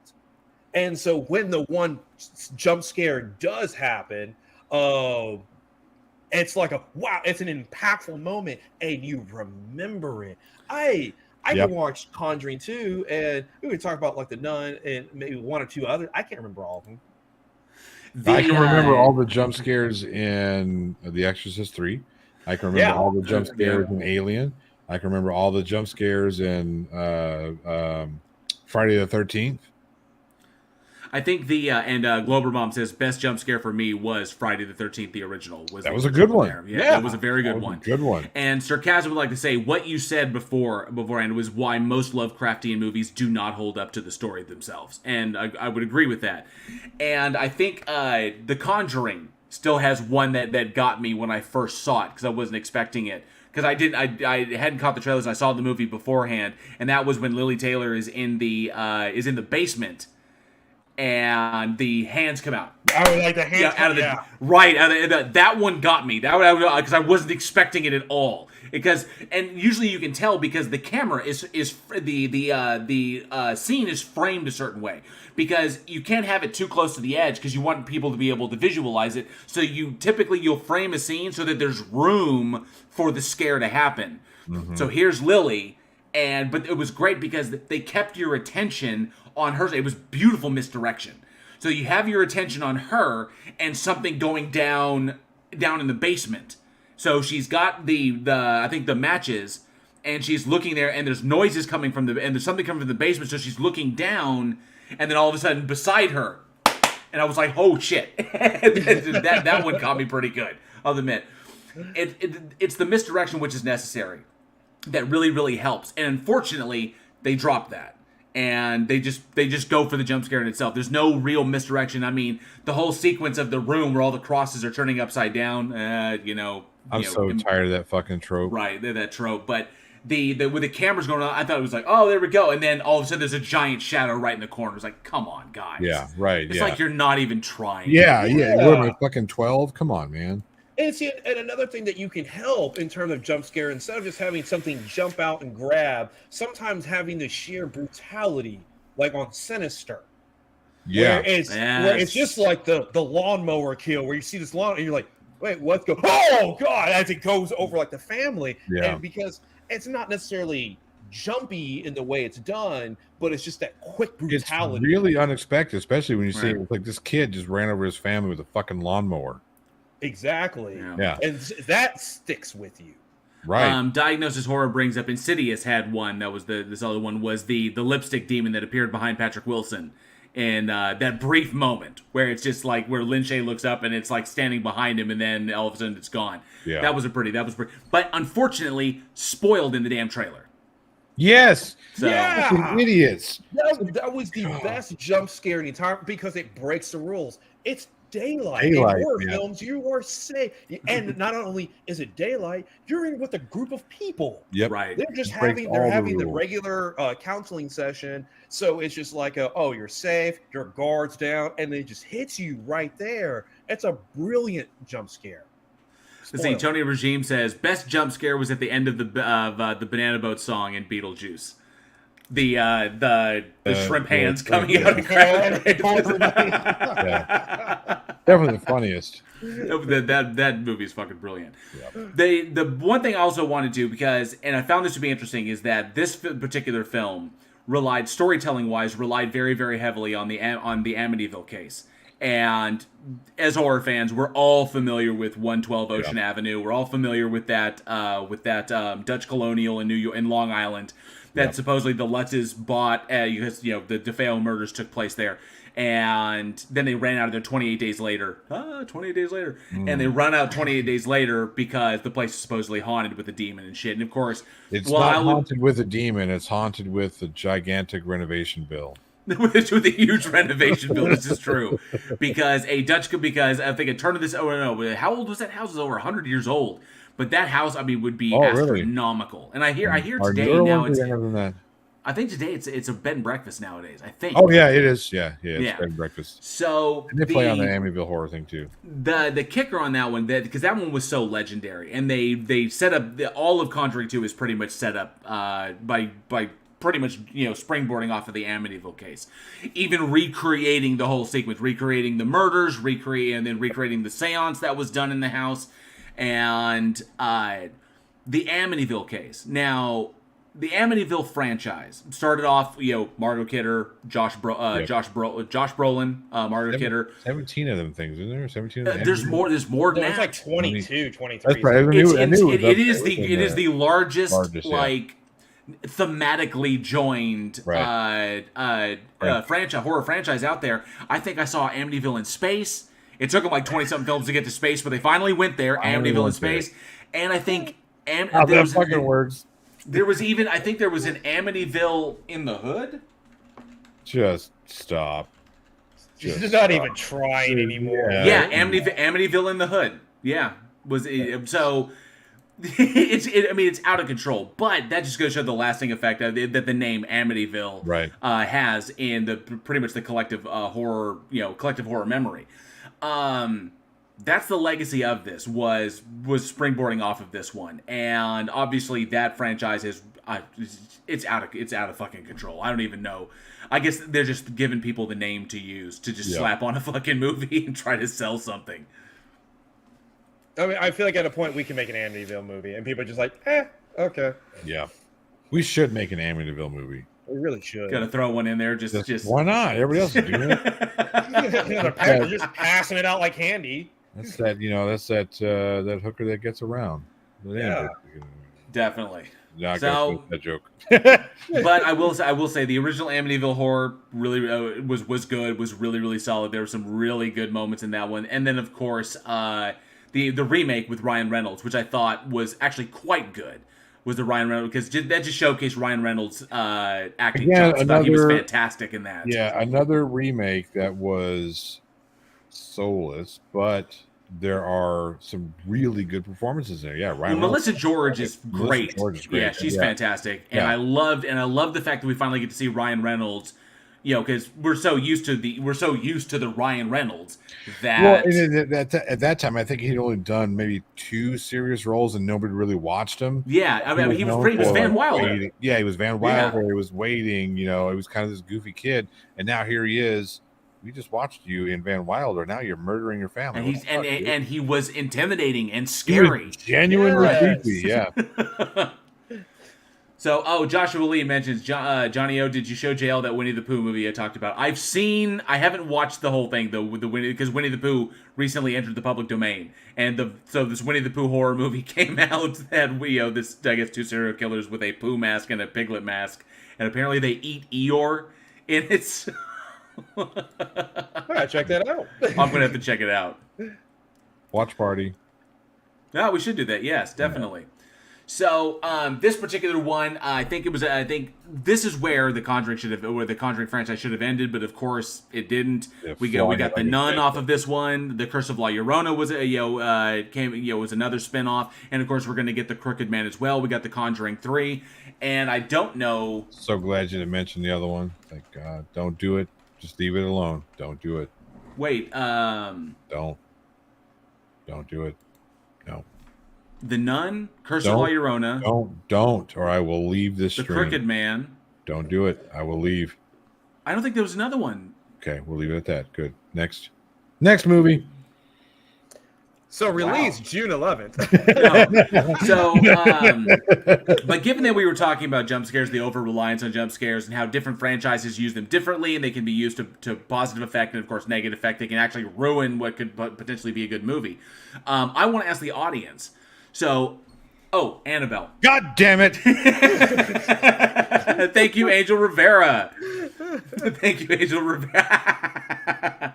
So I want to ask the audience, of the two big franchises that are kind of connected by James Wan and Lee Wannell, who's pretty much handling the other one, do you prefer the Insidious franchise or the Conjuring franchise? Which one do you dig? The Insidious franchise following more along, Lin Shaye's character, investigating demons that live in the astral plane, or do you prefer the Conjuring franchise based on the case files of Ed and Lorraine Warren? Let us know in the comments below, or of course in the live chat, or at weekinhorror@gmail.com. All right, Eugene, take us home. And I'm glad we got to end on this one. And Annabelle had like 3 fucking movies. You motherfucker, stop it. Yeah, I know, right? A doll that does nothing. Yes, of a fucking nothing. Doll that does absolutely nothing. Fucking hate that stupid. We should have had that on the bloodbath. Yeah, Annabelle. What are you at doll 6 there? Annabelle versus the moth. Annabelle is worthless. Annabelle versus gravity. Yeah. Oh, broken to 1 million pieces. Whatever will we do now? Angel Rivera says, "Sorry, Johnny." Not. No, you're not, Angel. No, you're not. It looks like Winnie the Pooh, Blood and Honey. Yeah, that's it. That's it. That's a good beer, actually. That is very good beer. There's a lot of love for the Insidious franchise. Insidious over Conjuring. So well, I have to agree. I like the Insidious franchise better. Insidious just did it better. That creepy demon with the keys in its fingers, and then the chick is screaming, and turned off her scream, and I was like, that was weird. I think those dream-like sequences. Right. You've had some fucked up dreams like that. You have. Like that before. And when they were able to tap into that instant, it was like, that's not nice. I remember that nightmare. And then he says, wait, there's a difference? Yes, there is a decided difference between the two. Well, all right. Our last film is Censor, which was released June 11th, 2021. Let's take a look at this trailer. This better be a good one. Play it. This depiction is dangerous. Come on, ain't it? I'm cutting it. Butchery, sadism, murder. A wave of depraved and corrupt horror video. Confusing fiction with reality. Doug Smart, producer, Ident Investment Films. Maybe Enid could watch my latest Frederick North submission. Wanted a woman's eye on his film.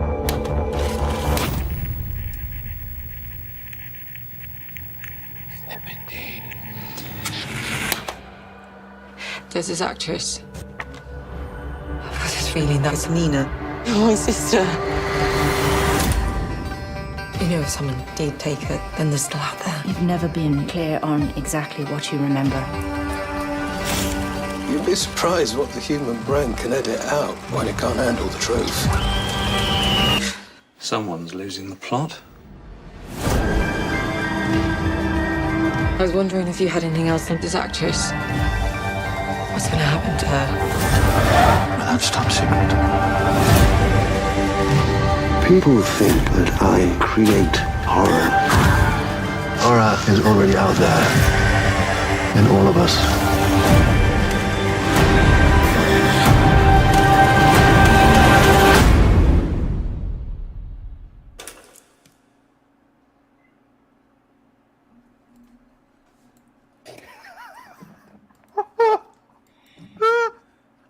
That's not the reaction I was expecting. No, I don't know if Mike might not have picked it up, but as soon as the trailer ended, the cat outside the door goes, meow.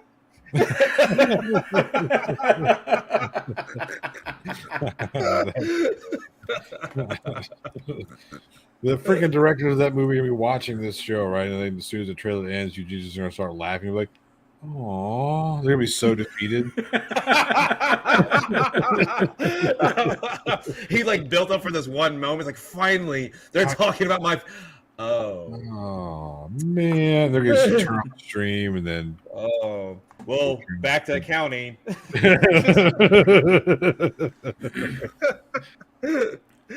All right. Directed by Prano Bailey Bond, starring. Why do you do this to him? Neenheim Alger, Nicholas Burns, Vincent Franklin, Sophia Laporta, Adrian Skiller, and Michael Smiley. Hey. Hey. Golf clap. Well done. Well done. Very well done. Yes. And basically what you have is as a woman who works as a film censor in the British area in about the 80s, and she comes across a film related to her sister's mysterious disappearance. And shit gets real. There it is. Yes, it does. Yes, it absolutely does. Joshua Lee would like to say the cat is coming from inside the house.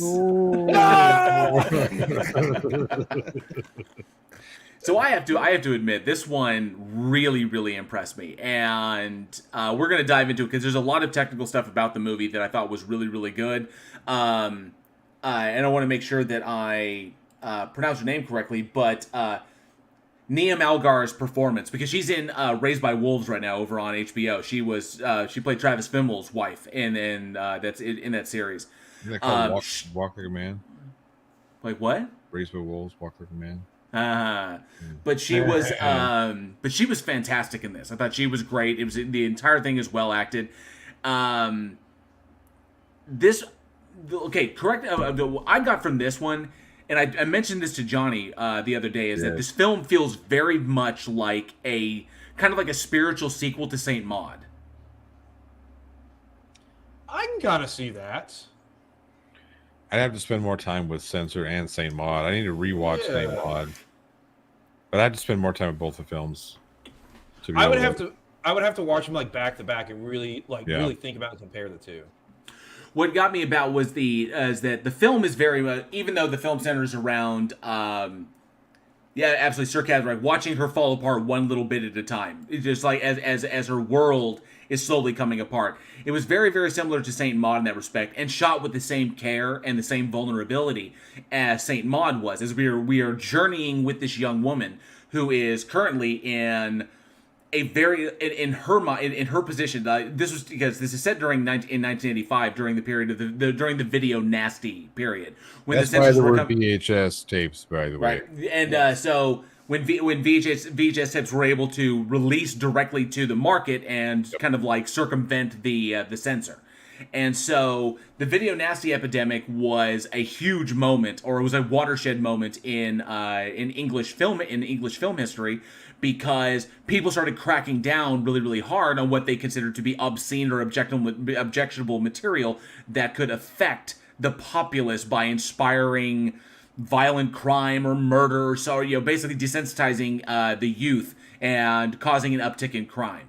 And there was actually a crime that they blamed the murder of I was a little boy, Bulger, I think his last name was. It was was blamed on Child's Play 3, and that kind of inspiration. So you take this character who is stuck in the middle of this, who is being viewed kind of like the public as this necessary thing, this venerated position of protecting the populace, and in her mind, she is doing that as well. But it flips the script on that subjecting oneself to this on a daily basis, and having to go back and rewatch, that eventually that desensitization that they are afraid of is in turn happening to them. Throw on top of this a previous trauma similar to Saint Maud, where she had a previous trauma and then doubled down on her faith and then began to crumble as that began to fall, as it began to kind of like fall apart, and then we've journeyed on her mental ruin.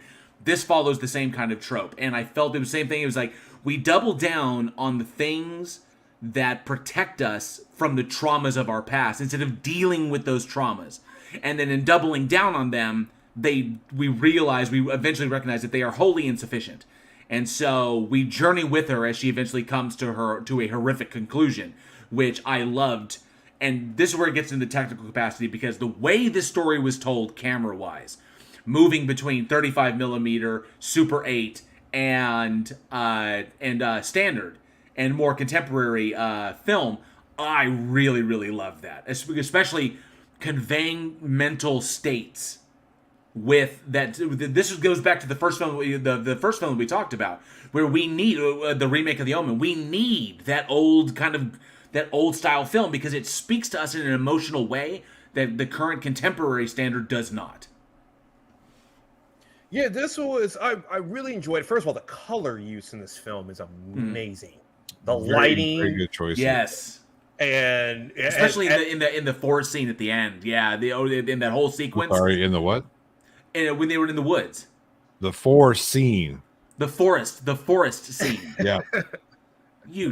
Whatever. Okay. The way you said it, I'm sorry, I'm tired. In the forest scene at the end, and we're not going to spoil how it happens, but that whole sequence, I agree with you on that.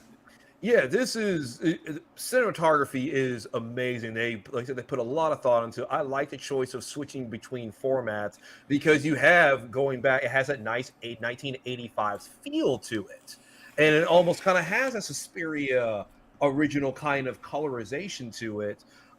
Except Suspiria is a little bit more color pop. This is more like kind of a colors, but a little bit muted on it. And it played into it really well. This is one of those little gems, and this is why I like doing this podcast, because this is a movie I'd never heard of until it was on the list. And now, like, I watched it, and I want to go back and watch it again. I want to compare it, and I want to take some little bit nuggets off of it. What I would like to do is I would like to kick everybody out of the house. We redid upstairs a little bit, and I've got this like nice surround sound system, big screen TV. I'd love to put this on that, and then just kick everybody out and be able to focus on this movie and really absorb all that stuff. You know what I mean? Like back when you used to go to the theater.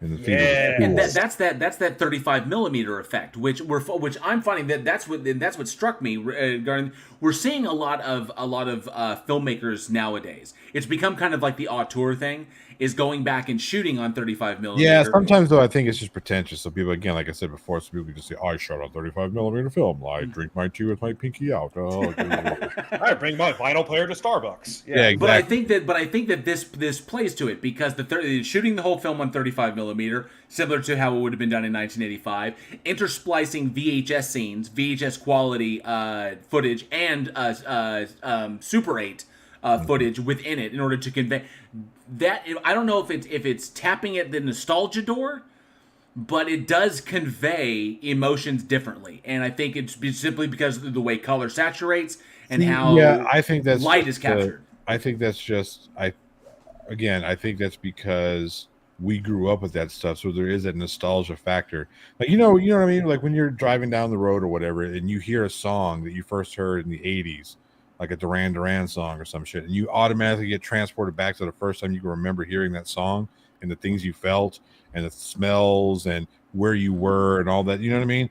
That's what this type of film does, because it's drawing on. I don't think that it would have the same type of effect for someone who didn't grow up with this. You know what I mean? So I think that's where that aesthetic comes into play, is they're tickling our I remember when I first saw a movie like this back in the 80s or the 90s or whatever. You know what I mean? I think that's the reason why it works with us older folks and maybe not so much with the younger kids. Because the younger kids might look at this thing and, like Eugene was talking about earlier, and say, this thing looks like shit. It's all grainy and whatnot.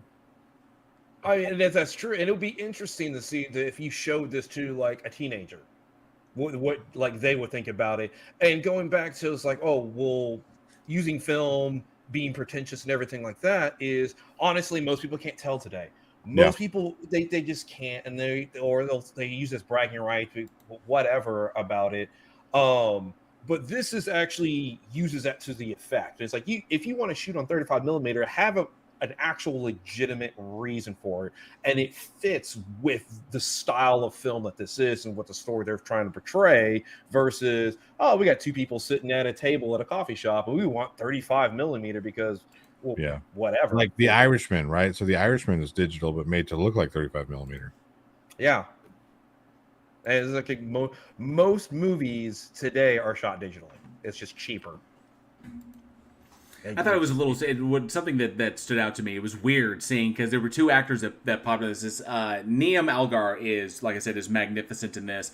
I've loved her in pretty much everything I've watched her in. It was weird. It was kind of odd seeing Nicholas Burns. Nicholas Burns popped up. People would probably recognize him from Man Stroke Woman with Nick Frost. He's typically a comedic actor, and then Michael Smiley as well, who was on Spaced. He was the cycle courier and the acid trance DJ in Spaced, which is weird seeing, and I love seeing the old comedic actors that I grew up with, popping up here and there.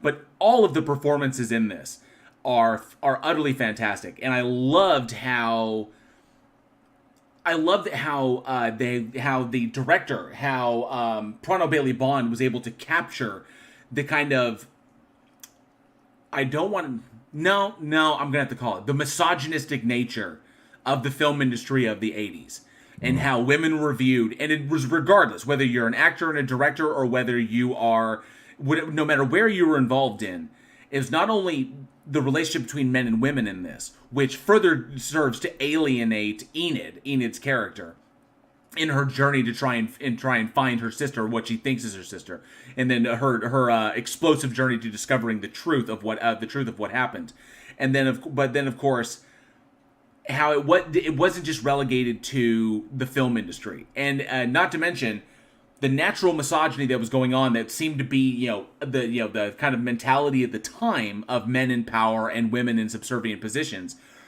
but the view that here you have.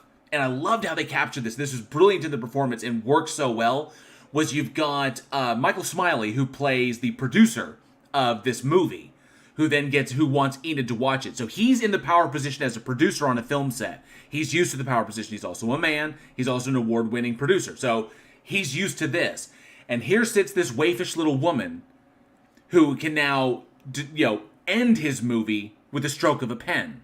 By the way, that is not JL accusing this woman of being a waifish little woman. That's JL stepping into the mentality of the time.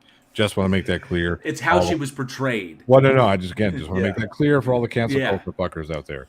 Yep.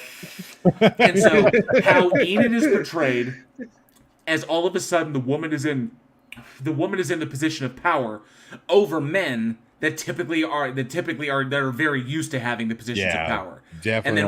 And then what culminate, and then how those situations can be attempted to be twisted against them. So, and then of course culminating in the sequence that took place at the producer's house. So I want to address sarcasm. Sarcasm. No, I didn't say that if you like it, you're old. That's not what I said about this movie, and that's not what I said about 35 millimeter. What I said was it works more for us older folks who grew up with this type. Just because if you like the aesthetic, you like the aesthetic.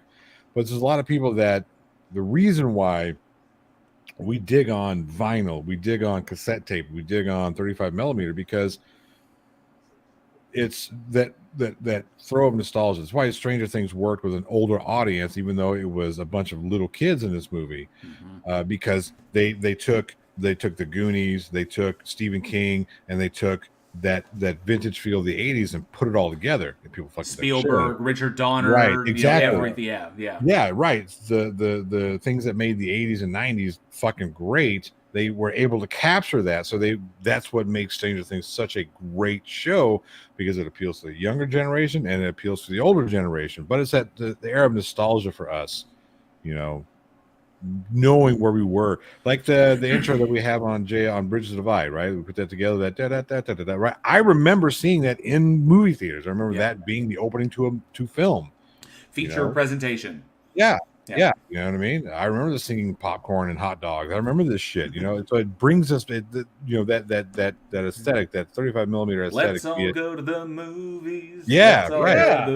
I remember watching it. Exactly. But that's, again, it's not saying that that if you're young, you're not going to appreciate or not going to like the movie.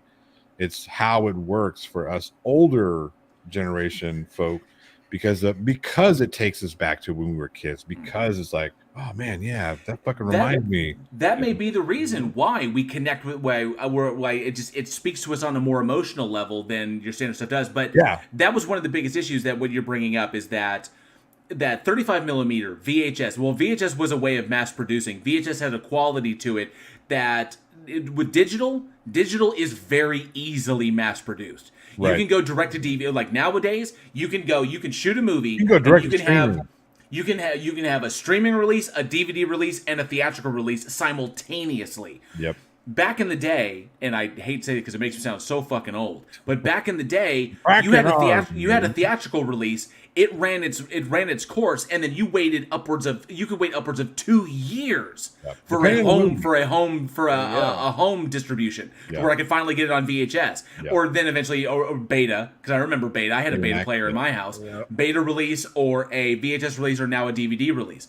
But nowadays, the system is so streamlined that we can get streaming automatically. Yep. We can get DVDs the same day, and we could go and watch the movie. I could literally go and watch the movie, go to Walmart and buy a copy of the DVD, and then go home and watch it again on streaming. And I could do it in 3 different formats. That's a little more recent. But even still, when you take a look at, the way it's that mass production. It's the mass production that takes away from it. Yeah, I'm right there with you. Because again, it used to be like I feel so bad for my father, but when my brothers and I were younger and the original Ninja Turtles, Teenage Mutant Ninja Turtles came out, he would pick us up on his weekend. What do you guys want to go do? We're going to go watch the movie.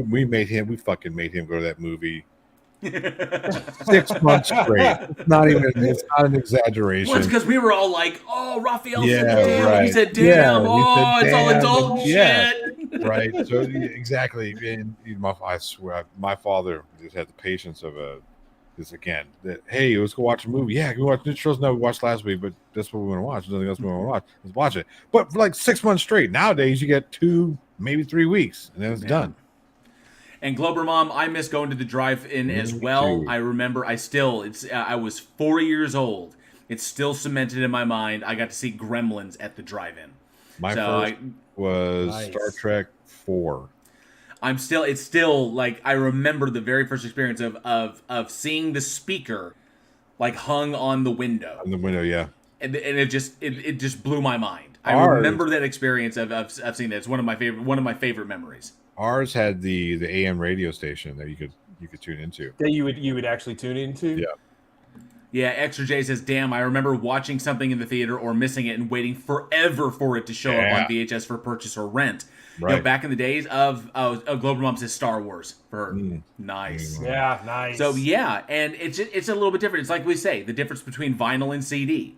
Vinyl sounds better. But then again, vinyl was more meticulously created and doesn't require, and CDs don't require as much effort in order to create them. CDs can be mass-produced very, very quickly because they're essentially just plastic, whereas vinyls, those had to be pressed. Yep. That was like boom, boom, boom, and that required. So the first thing you do with a vinyl is you have to make what they call a glass master for the pressing. You have to make your pressing master, and that takes time. And then you run your vinyl. The first 10% are going to be fuck ups, and then you take that and you package them on, send them on, whatever. But yeah, it's a process. It's a huge, and goddamn, the band that I'm in, I'm still waiting for my copy of it. But the band that I'm in now, we're working with now, we released our last album on vinyl, and the expense of that was just for 250 copies was ridiculous. Yeah. So the big thing about Censor, what rang for me is obviously the emotional appeal of the film, the story it's telling, the social commentary of it, of not to mention not just the relationship between filmmakers at the time and the people that were governing films at the time, the relationship between men and women at the time, especially in a professional setting, what was expected of women, then all of a sudden women are put in this area of power. I love how that was all placed out, of course, backdrop by 1985, and of course the video nasty epidemic, when the censors were cracking down on everybody, saying you can't have this, you can't have this, this is wrong, this is incorrect. I loved how all of this played, not to mention the concept, the psychological concept that which we use to try and escape our traumas eventually winds up leading us right back into them and completely unprepared to deal with them. And eventually, as Eugene likes to say, shit can get real, which it really does in this one. And that's why I considered this very much. If you wanted to do a double screening, you could double screen this with Saint Maud, and thematically they're very much the same. Just this particular one, Censor, is about filmmaking, and the other one is about religion and how memory and trauma and what we choose to make ourselves believe factor into these. And kind of like M. Night Shyamalan's Signs. Look at his face. Look at his face. Right. Definitely. So for those I do who really reactions, JL, because your reactions are fucking priceless. So which you can only see if you're here on the live show. So all of you listening out there, come check out the live show.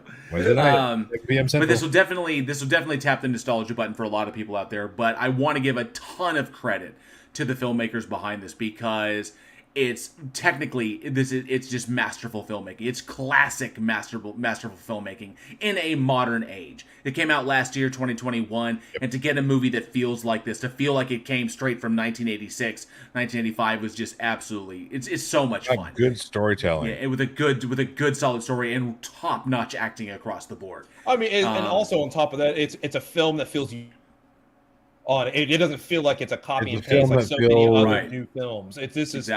This film brings something new to the genre, which you don't see very often. Yeah. Right. Which I'd like to ask the audience, since this is a psychological horror film, what is your favorite psychological horror film? There are a lot of good ones out there. There's so many to choose from. Golly. Where would I even start? I'm like, there's lots that I really, really enjoy myself. I would have to really think about it, and that's why I can't wait to hear what people have to say. But you know what? It's about that time, and it's trivia time. It is. Oh yeah. It is trivia time, and I'm doing something special. Something special. Because this one is kind of a tough question that Johnny's going to be giving y'all. Really get those Google fingers ready. I'm giving away a Week in Horror limited edition shirt number 1. I'm going to go into the vault and we're going to pull out the very first Week in Horror limited edition shirt, the number 1, and I'm going to give it away to the winner of this trivia question. But this is a tough one, so we'll see how long it takes for someone to find this answer. So, Week in Horror limited edition number 1 shirt, the very first limited edition shirt we ever made. We're going to be giving away one to the winner of this question. Go ahead, Johnny. Give it to him. All right, all you horror files. What was the first horror film shot on 35 millimeter? Once more, what was the first horror film shot on 35 millimeter? All right, we'll pull up the live chat. Let's see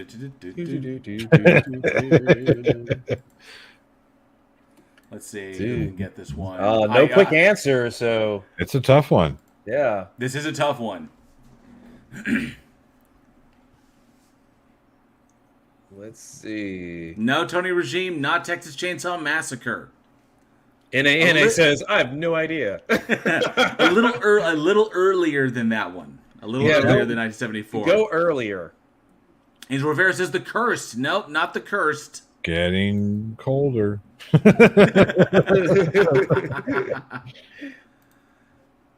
Travis Brown says Thomas Edison's Frankenstein. Nope. And Joshua Lee, not Creepazoids either. This may take a moment. This is a Google foo. This is a Google foo one. This is.